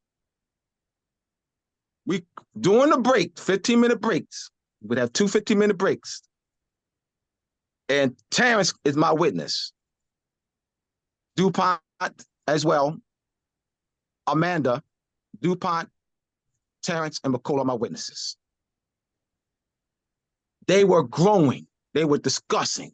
And in fact, Terrence even talks about that today and how, and that he wishes that the 15-minute breaks were actually recorded because you could actually see hear the students, because we heard it. We had we could hear them talk during the breaks and how the students were growing. So we're looking at about 400 students in a 2-year period. Then we had we started our YouTube page, Moroccan Post Media YouTube page, and we continued classes in August of 2022. And we would have about 30 or 40 students on there. We were on Najas. We were on Chrome TV. I deal with hundreds of people throughout the country. I've lectured throughout. I spent 25 years for misconceptions. Those people, I won't say any names. I won't say any names. That I dealt with 10 years ago, 15 years ago, are still dealing with misconceptions. We dealt with, all right, Sister Mia Moore reached out to me. I got to defend my position. Sister Mia Moore reached out to me 3 months before the conference. So that would say about 5 months ago, Sister Mia Moore reached out to me. And that she reached out to me because she wanted the different body politics that was with Jay. I'll say his name. That's with Jay. That left Jay. And Jay learned from us. Jay's our student. That left Jay. And we had a private meeting with 5 or 6 body politics. Nicola was on there, Terrence, myself, Mia Moore, Jennifer, and others, William, Keng El Bey, y'all on now. And we were addressing misconceptions. So when I say that's not so, I have to support my claim. We're not ready. I will stand strong on that. We are not ready. Those people, those on the flyer of the conference, I was doing one-on-ones. I was doing one-on-ones with 10 of them leading up to the conference. For 3 months leading up to the conference, I was preparing keynote speakers and panelists for the conference. I'm only saying that now because I got to support my claim. We're not ready. This is why I said to King, I wanted to do 3 months. My plan was to do 3 months of education. And when I brought that up to King, King said, no, they need more, Abdullah. We need to do 6 months. I'm learning. But to say that a lot of us, I'm using a lot of us, that's the word that was thrown out there. I'm refuting a lot of us. If you say you are, I won't refute that. If you say I am ready, I'm not going to refute that. When you say a lot of us, I'll refute that. I yield. Okay. Islam. Enough respect. Islam, respect. respectfully, can I have a say, please? Can I say something? Yes, say, go. First and foremost, for the record, I just want to say, Brother Abdullah, I respect your work and what you're doing. I don't feel like it's a waste of time personally. And I'm not questioning what you or Brother Shem or what Brother El Bey is doing. I think it's a great thing because this is one of the things that we're missing in our arsenal is how to self-govern, and it's extremely important. So I'm going to go back to my original point because I don't think, I think it's ma'at. I think we need balance and we need an interim solution. So when you say that, you know, I don't necessarily agree that a lot of us know how to circumvent dealing with the court system, but there are those who have learned certain techniques as it relates to getting out of the jurisdiction so that you don't have to deal with them on that level. And it would be helpful if people learn those techniques so that it would free up people's minds and hearts to be able to absorb this information that you and Brother Shem and Brother King Noble have to share with us. That's my position on it anyway. So when you say that there are misconceptions, I mean, I just know from experience that it's not a misconception for someone to get out of the jurisdiction by getting rid of the driver's license, getting the United States of America passport, changing their status with the Social Security SS5FS, okay, and setting up their trust and setting up their TDA accounts. I mean, these are all valid interim methodologies. That's all I'm saying. I don't negate what you brothers are doing. We need these lessons. You're absolutely right. And I concur with you on every point that you raised. I'm just saying that, you know, possibly we could have an interim, you know, to help brothers and sisters learn certain techniques so that, you know, they don't have to be vexed with a whole lot of anxiety dealing with the jurisdiction of the District of Columbia, you know, under that identity of being an artificial person. And that's pretty much the point that I'm raising. That's all. I don't have, you know, no disrespect to what you brothers are doing. I love what y'all are doing. And with that, I yield. Islam. Let me I'll see y'all in October as we will start our we'll be bringing in, well, of course we'll be back in 2 weeks, but we will start bringing in the different heads of body politics. So that will be, we'll have 6 months. We'll have 6 months, once a month we'll meet, and starting in October. All right, we're moving forward with the plan. Once a month, we got about 30, 40 body politics already. Once a month, we will be meeting with the heads of the body politics on this YouTube Zoom platform. All right, and so I start October. You'll get the letter to come. Fine.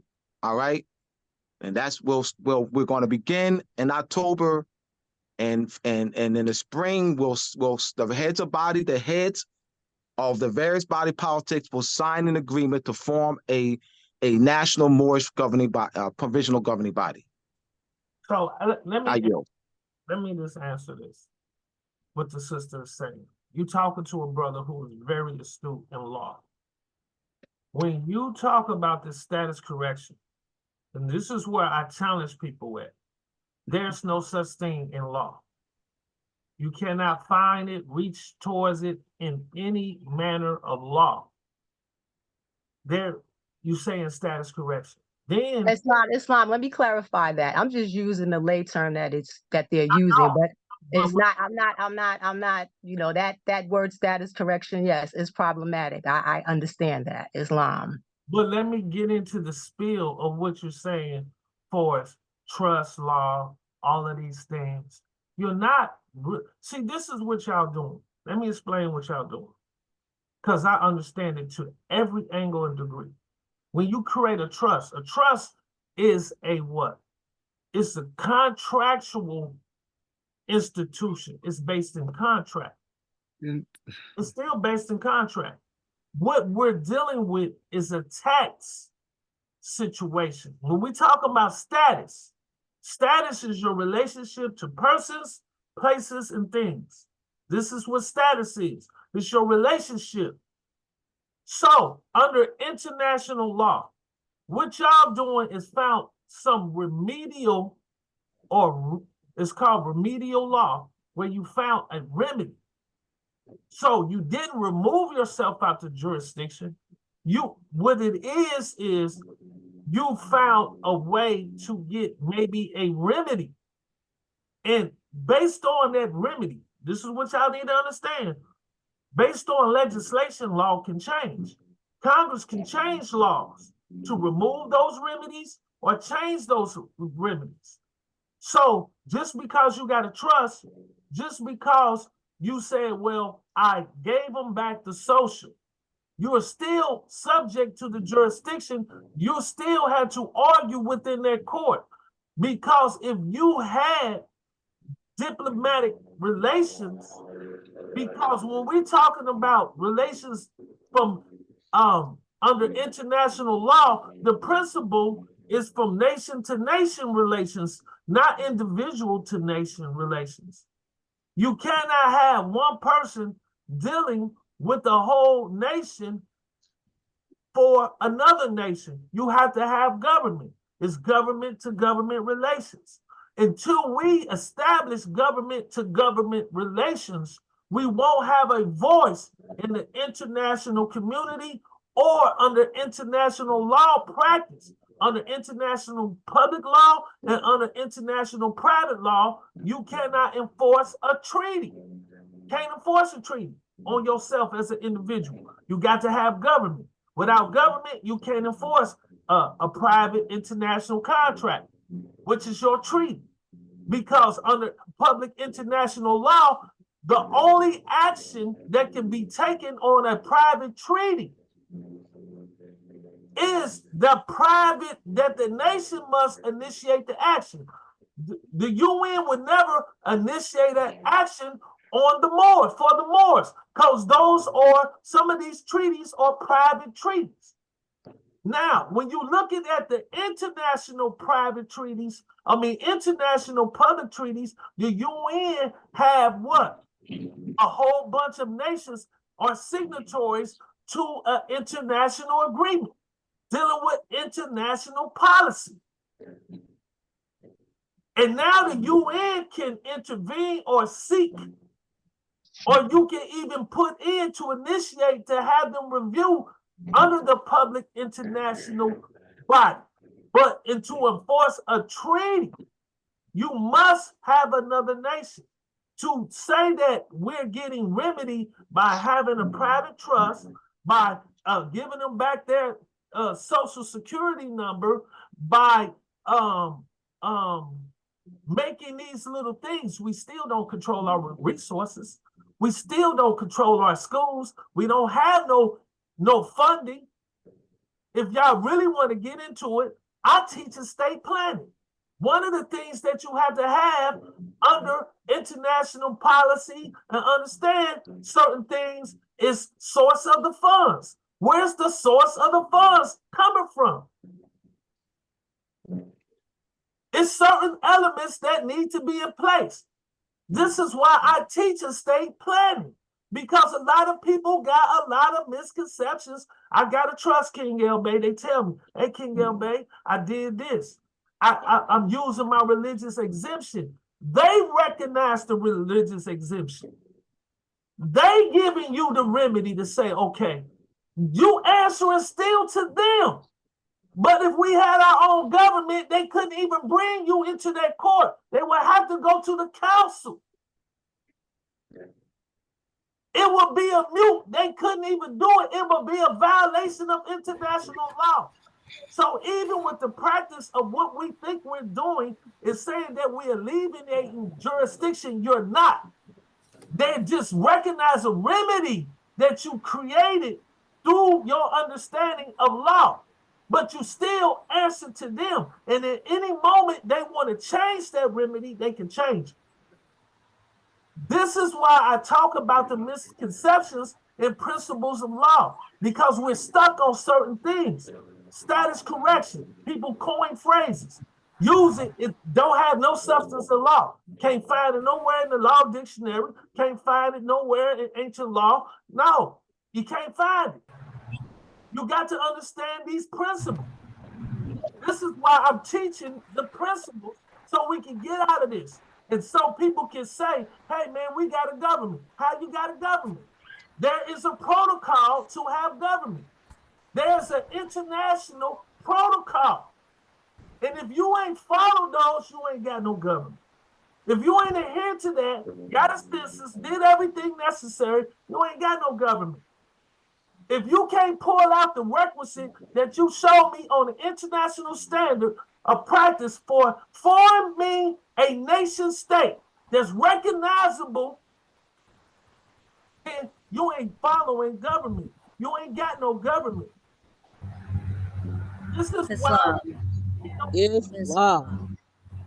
I know this like the back of my hand. I win cases on these issues. When you're done, Nicola, Brother Dupart has a question as well. At ease. Islam. So I've heard a lot. Piccola Crusar ill here. Mobilis. So to go back to a couple of things, we're flowing just like a train.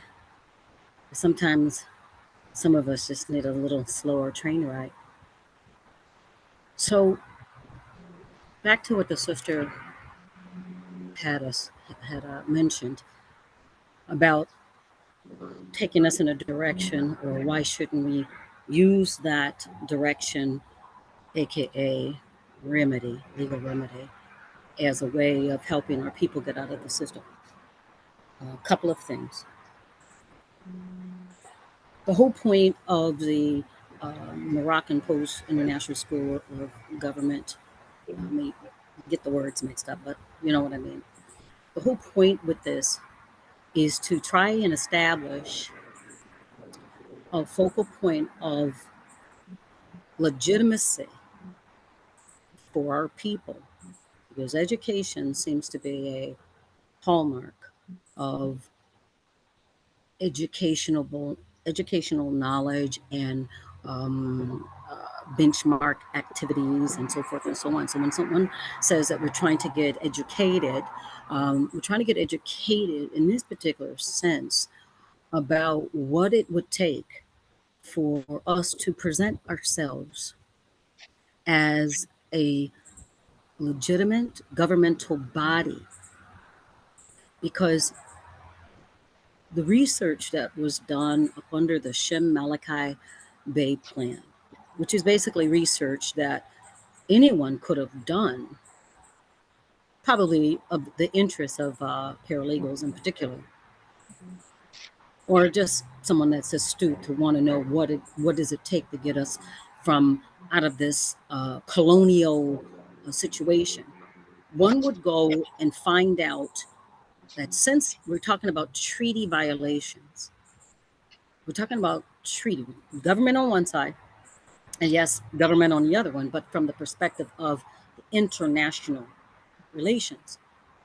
What do we have to do as a collapsed nation state to restore ourselves back, to make us whole, to get us interfaced with the United Nations, international, I should say family nations, underneath one or the other, depends on the language or depends on the timeline of the language. And also the International Criminal Court of Justice or the International Court of Justice for human rights offenses. So it's a combination of things that we're looking at. So I go to the school that was created to help the people that can step up into some form of leadership to help out so that we can get this thing moving for the millions of us people for the millions of them that are out there. So to answer one question, the whole objective is to move as a nation state. We're developing, we're educating. Everything is a simultaneous thing. So I get what the individual had stated. Several of you stated some of the same things. Similarly, that what we can do, we can chew gum and walk at the same time. We really can.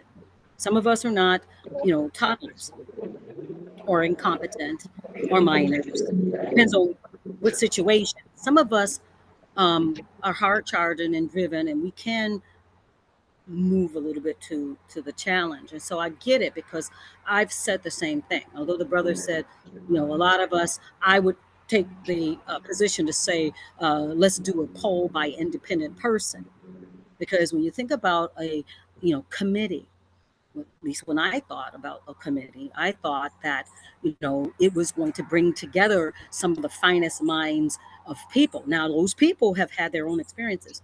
Those people have been in the court system for 5, 6, 7 years or whatever. So many people have, the people that are pulled together are coming with assets, knowledge, research, victories also. So I get what the people are saying, is that if we are crawling and we're coming to a platform that is supposed to be kind of helping to get us in that thinking of an investigative committee, we're supposed to be getting ourselves ready to start investigating some of those aspects of how they collapse this nation state. You know, we're investigating on how the Shem Malachi Bay plan is strategically should be lined up so that once brought before these courts and committees or whatever, we can have a well presented claim. So some of us are looking at that we are crawling in some areas. Not saying we're supposed to be sprinting or running, but due to the fact that we've got some of the so-called finer awakened minds right now, and more will be coming into this pool, then there has to be some form of balance on the educational level of it. Maybe some days we'll go to the basics, and some other days we'll look at, okay, what is that Shem Malachi Bay plan? And let's take out one section of it, and let's all analyze it and come to our, have our own questions about it. And okay, what International Court of Justice say that for a nation state to establish itself, it must come up under this. Okay, so in these kind of classes, is I think is what really people may be saying, is that why not, since this is a focal group, somewhat, why not pluck from one of those areas of what is going to be required for us to take this further? Let's pluck from one area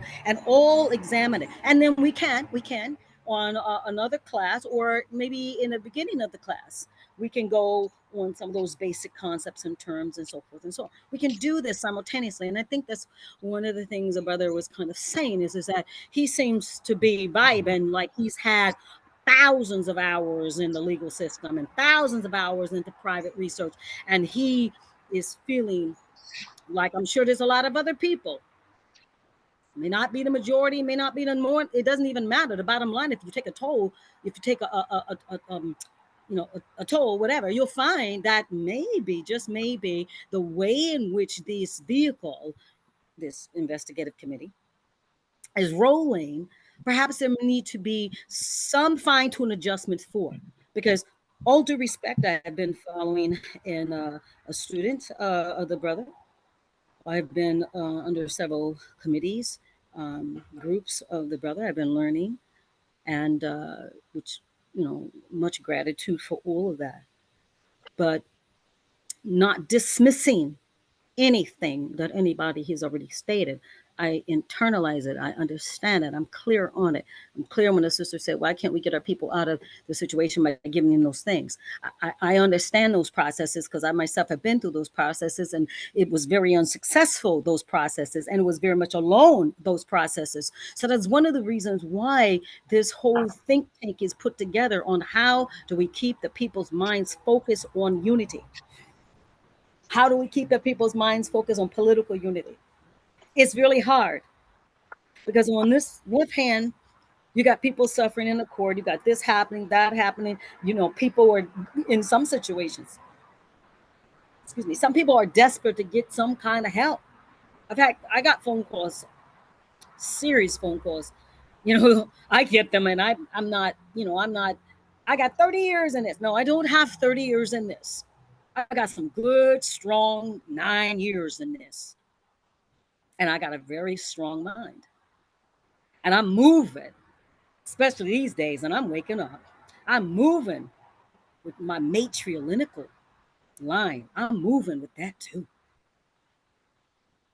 So I'm just saying, I hear people. I think we need to reevaluate maybe how to move it a little bit, where it kind of balances out. Nobody's here a dodo bird. I believe that we can do it collectively, because that's how we got together, is because of our collective individualities. So now we're together. So how can we move this in one direction where we're sufficing what analysis of the Shem Malachi Bay plan? Where are we in that plan? What can we pluck out of it to see, okay, how can we do it? Hunter, stand fast, brother. Hi.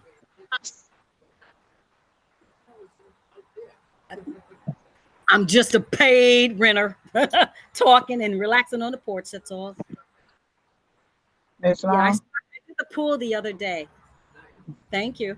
All right, Pete. Oh, So, point of interest. Oh, I'm sorry. and just You throwing was it, still. not just that's landlord, slumlord, same difference.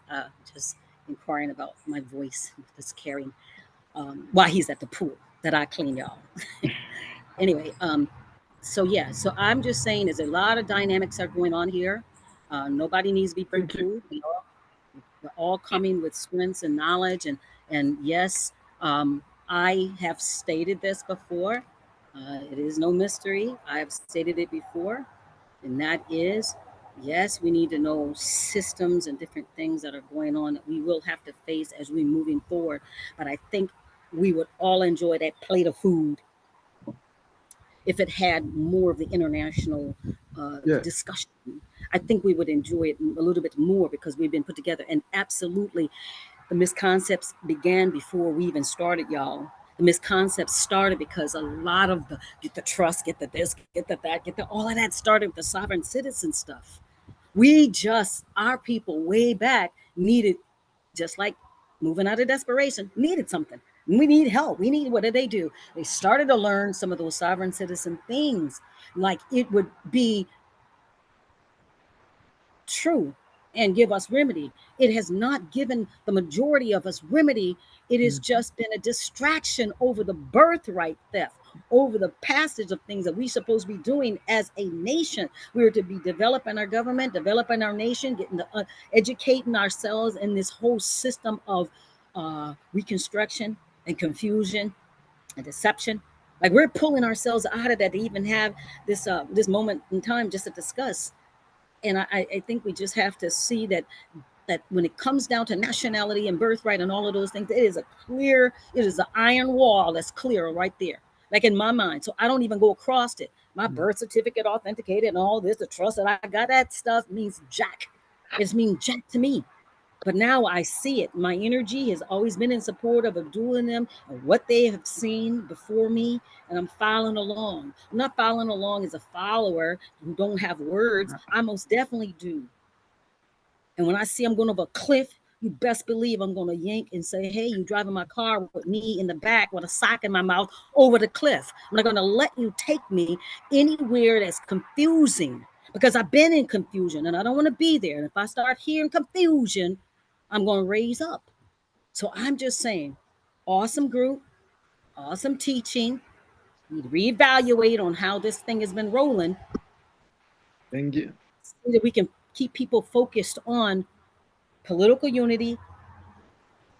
The next couple of months, get those people together that's got their body politic. We are still considered a legal investigative group. So we're still going to be analyzing all those body politics that are walking up with their 2 people, 10 people, 5 people, 4 people. We're still supposed to be very active in what we know is political legitimacy, permanent population. We need to know all those things. Why? Because that over there, the International Court of Justice, and the requirements for us to get there means that we have to be politically strapped. So this investigative team, yes, we got other tasks ahead of us. Islam. Islam, mother. Islam. Islam. This is Mia Moore-Bey. I just want to veggie back on something that King was saying about treaties. What I have known from my study of treaties is this: you cannot enforce a treaty as an individual. Your state your government body politics have to enforce treaties. Treaties are made for nation states, not for individuals. So when you're an individual going into these tribunals trying to enforce a treaty, you're not going to get remedy because treaties don't apply to you as an individual. You can only enforce treaties through a nation state because a treaty is agreements and contracts between nations, between one nation and another nation. So you're not going to be able to enforce a treaty as an individual under an individual process. Now, the next thing I want to mention, and this is the question to King, when it comes to mediation, arbitration, adjudication, and conciliation, how do that relate into the legal standpoint? And these are international terms. I yield. Okay, so with every treaty contract, there should be outline of how the process should go. For example, I'm gonna give you one. When I was reading Microsoft contract, because that's what I like to do. I read contract. One of the stipulations before you can even move forward to sue Microsoft, you have to do what? Go through arbitration. That is in the contract. You cannot, that is a due process issue. You cannot skip that process and go straight to the judicial court without going through arbitration and having an arbitration hearing. That is a condition of contract. So when we look at treaties and we look at policies, international policy. So the UN, I want y'all to understand what the UN is. It's a franchise.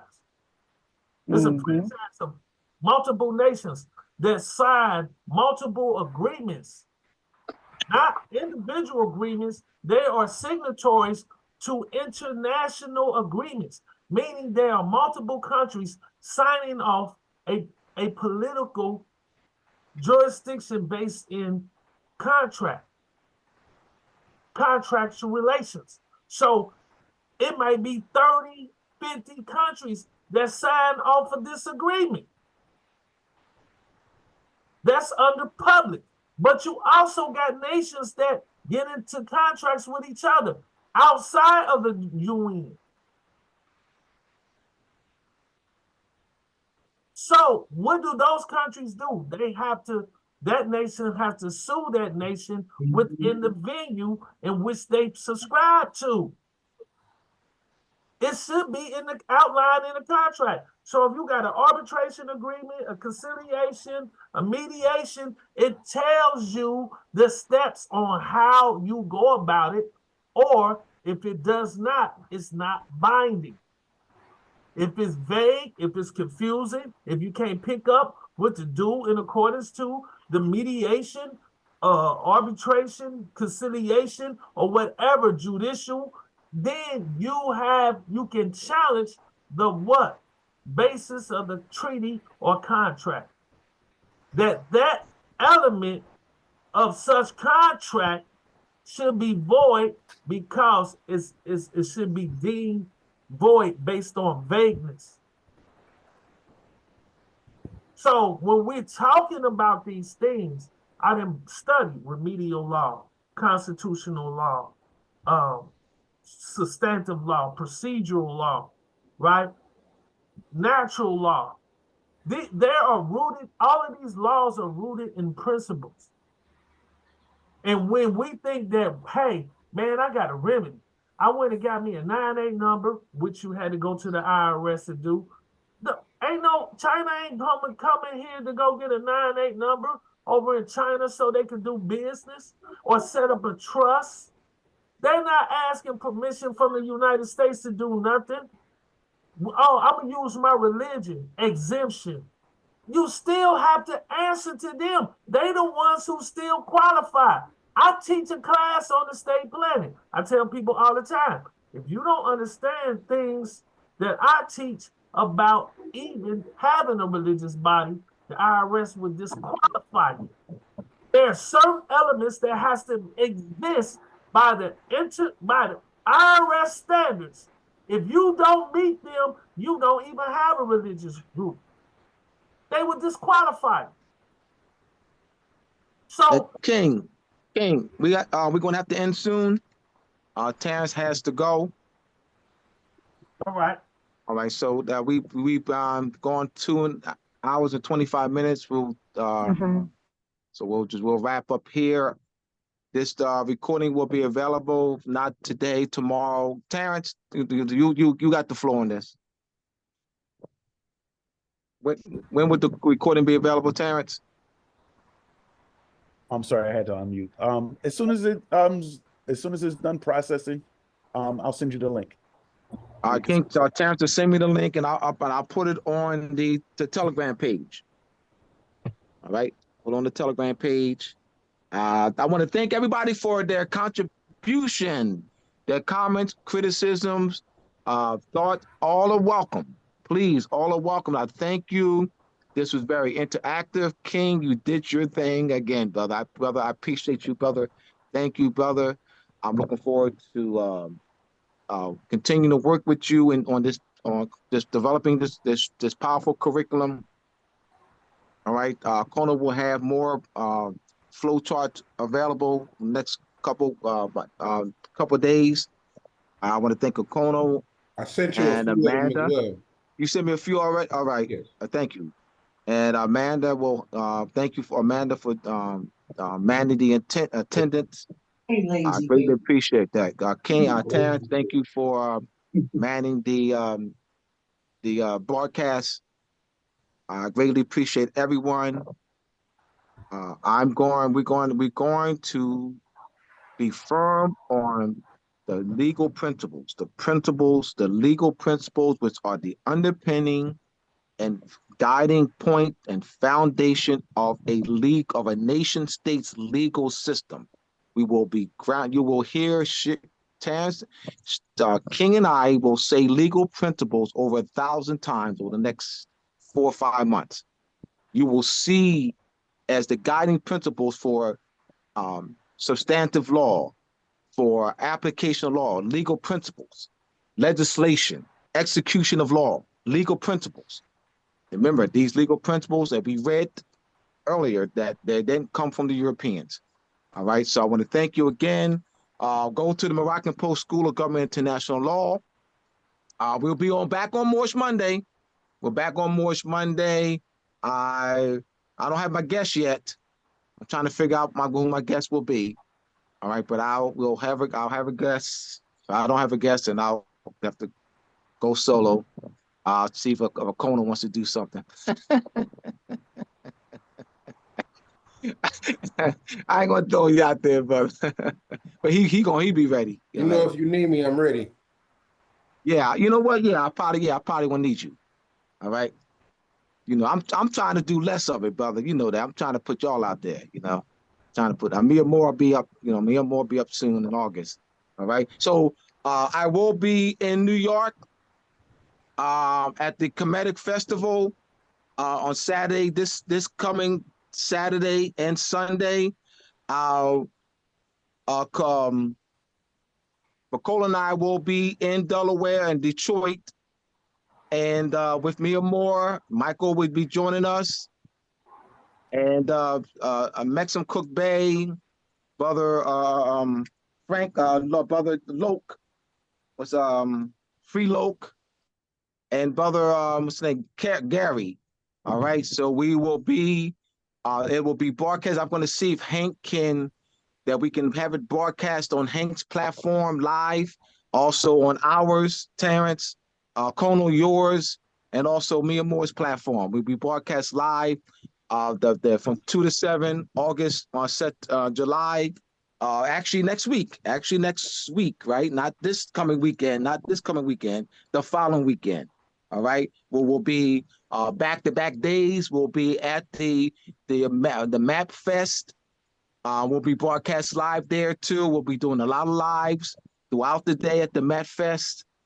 Me and Moore and I will be vending at the Met Fest, and we'll be broadcast live. Michael will be in attendance. Nicole will be in attendance. All right. So I'm very excited. The outreach is growing. I also I reached out to one of my Masonic connections in Cleveland. He has quite a few connections in Detroit. So I'm just reaching out to all my connections. I have another Masonic connection in Chicago. He has a Masonic connection in Detroit. And so he's helping me. So I've have other people that I reached out to that are helping us with the marketing. And Michael has a lot of kinfolks in Detroit, Flint area, Holland Park, and so forth, surrounding areas. So I want to thank you again, all of you. So this broadcast will be, as soon as I get it, I will broadcast, put it on the Telegram page. Thank you again. Peace, everyone. Peace and love, everyone. Peace and love, Islam. Peace and love. Peace and love. Peace. Peace and love. Peace and love.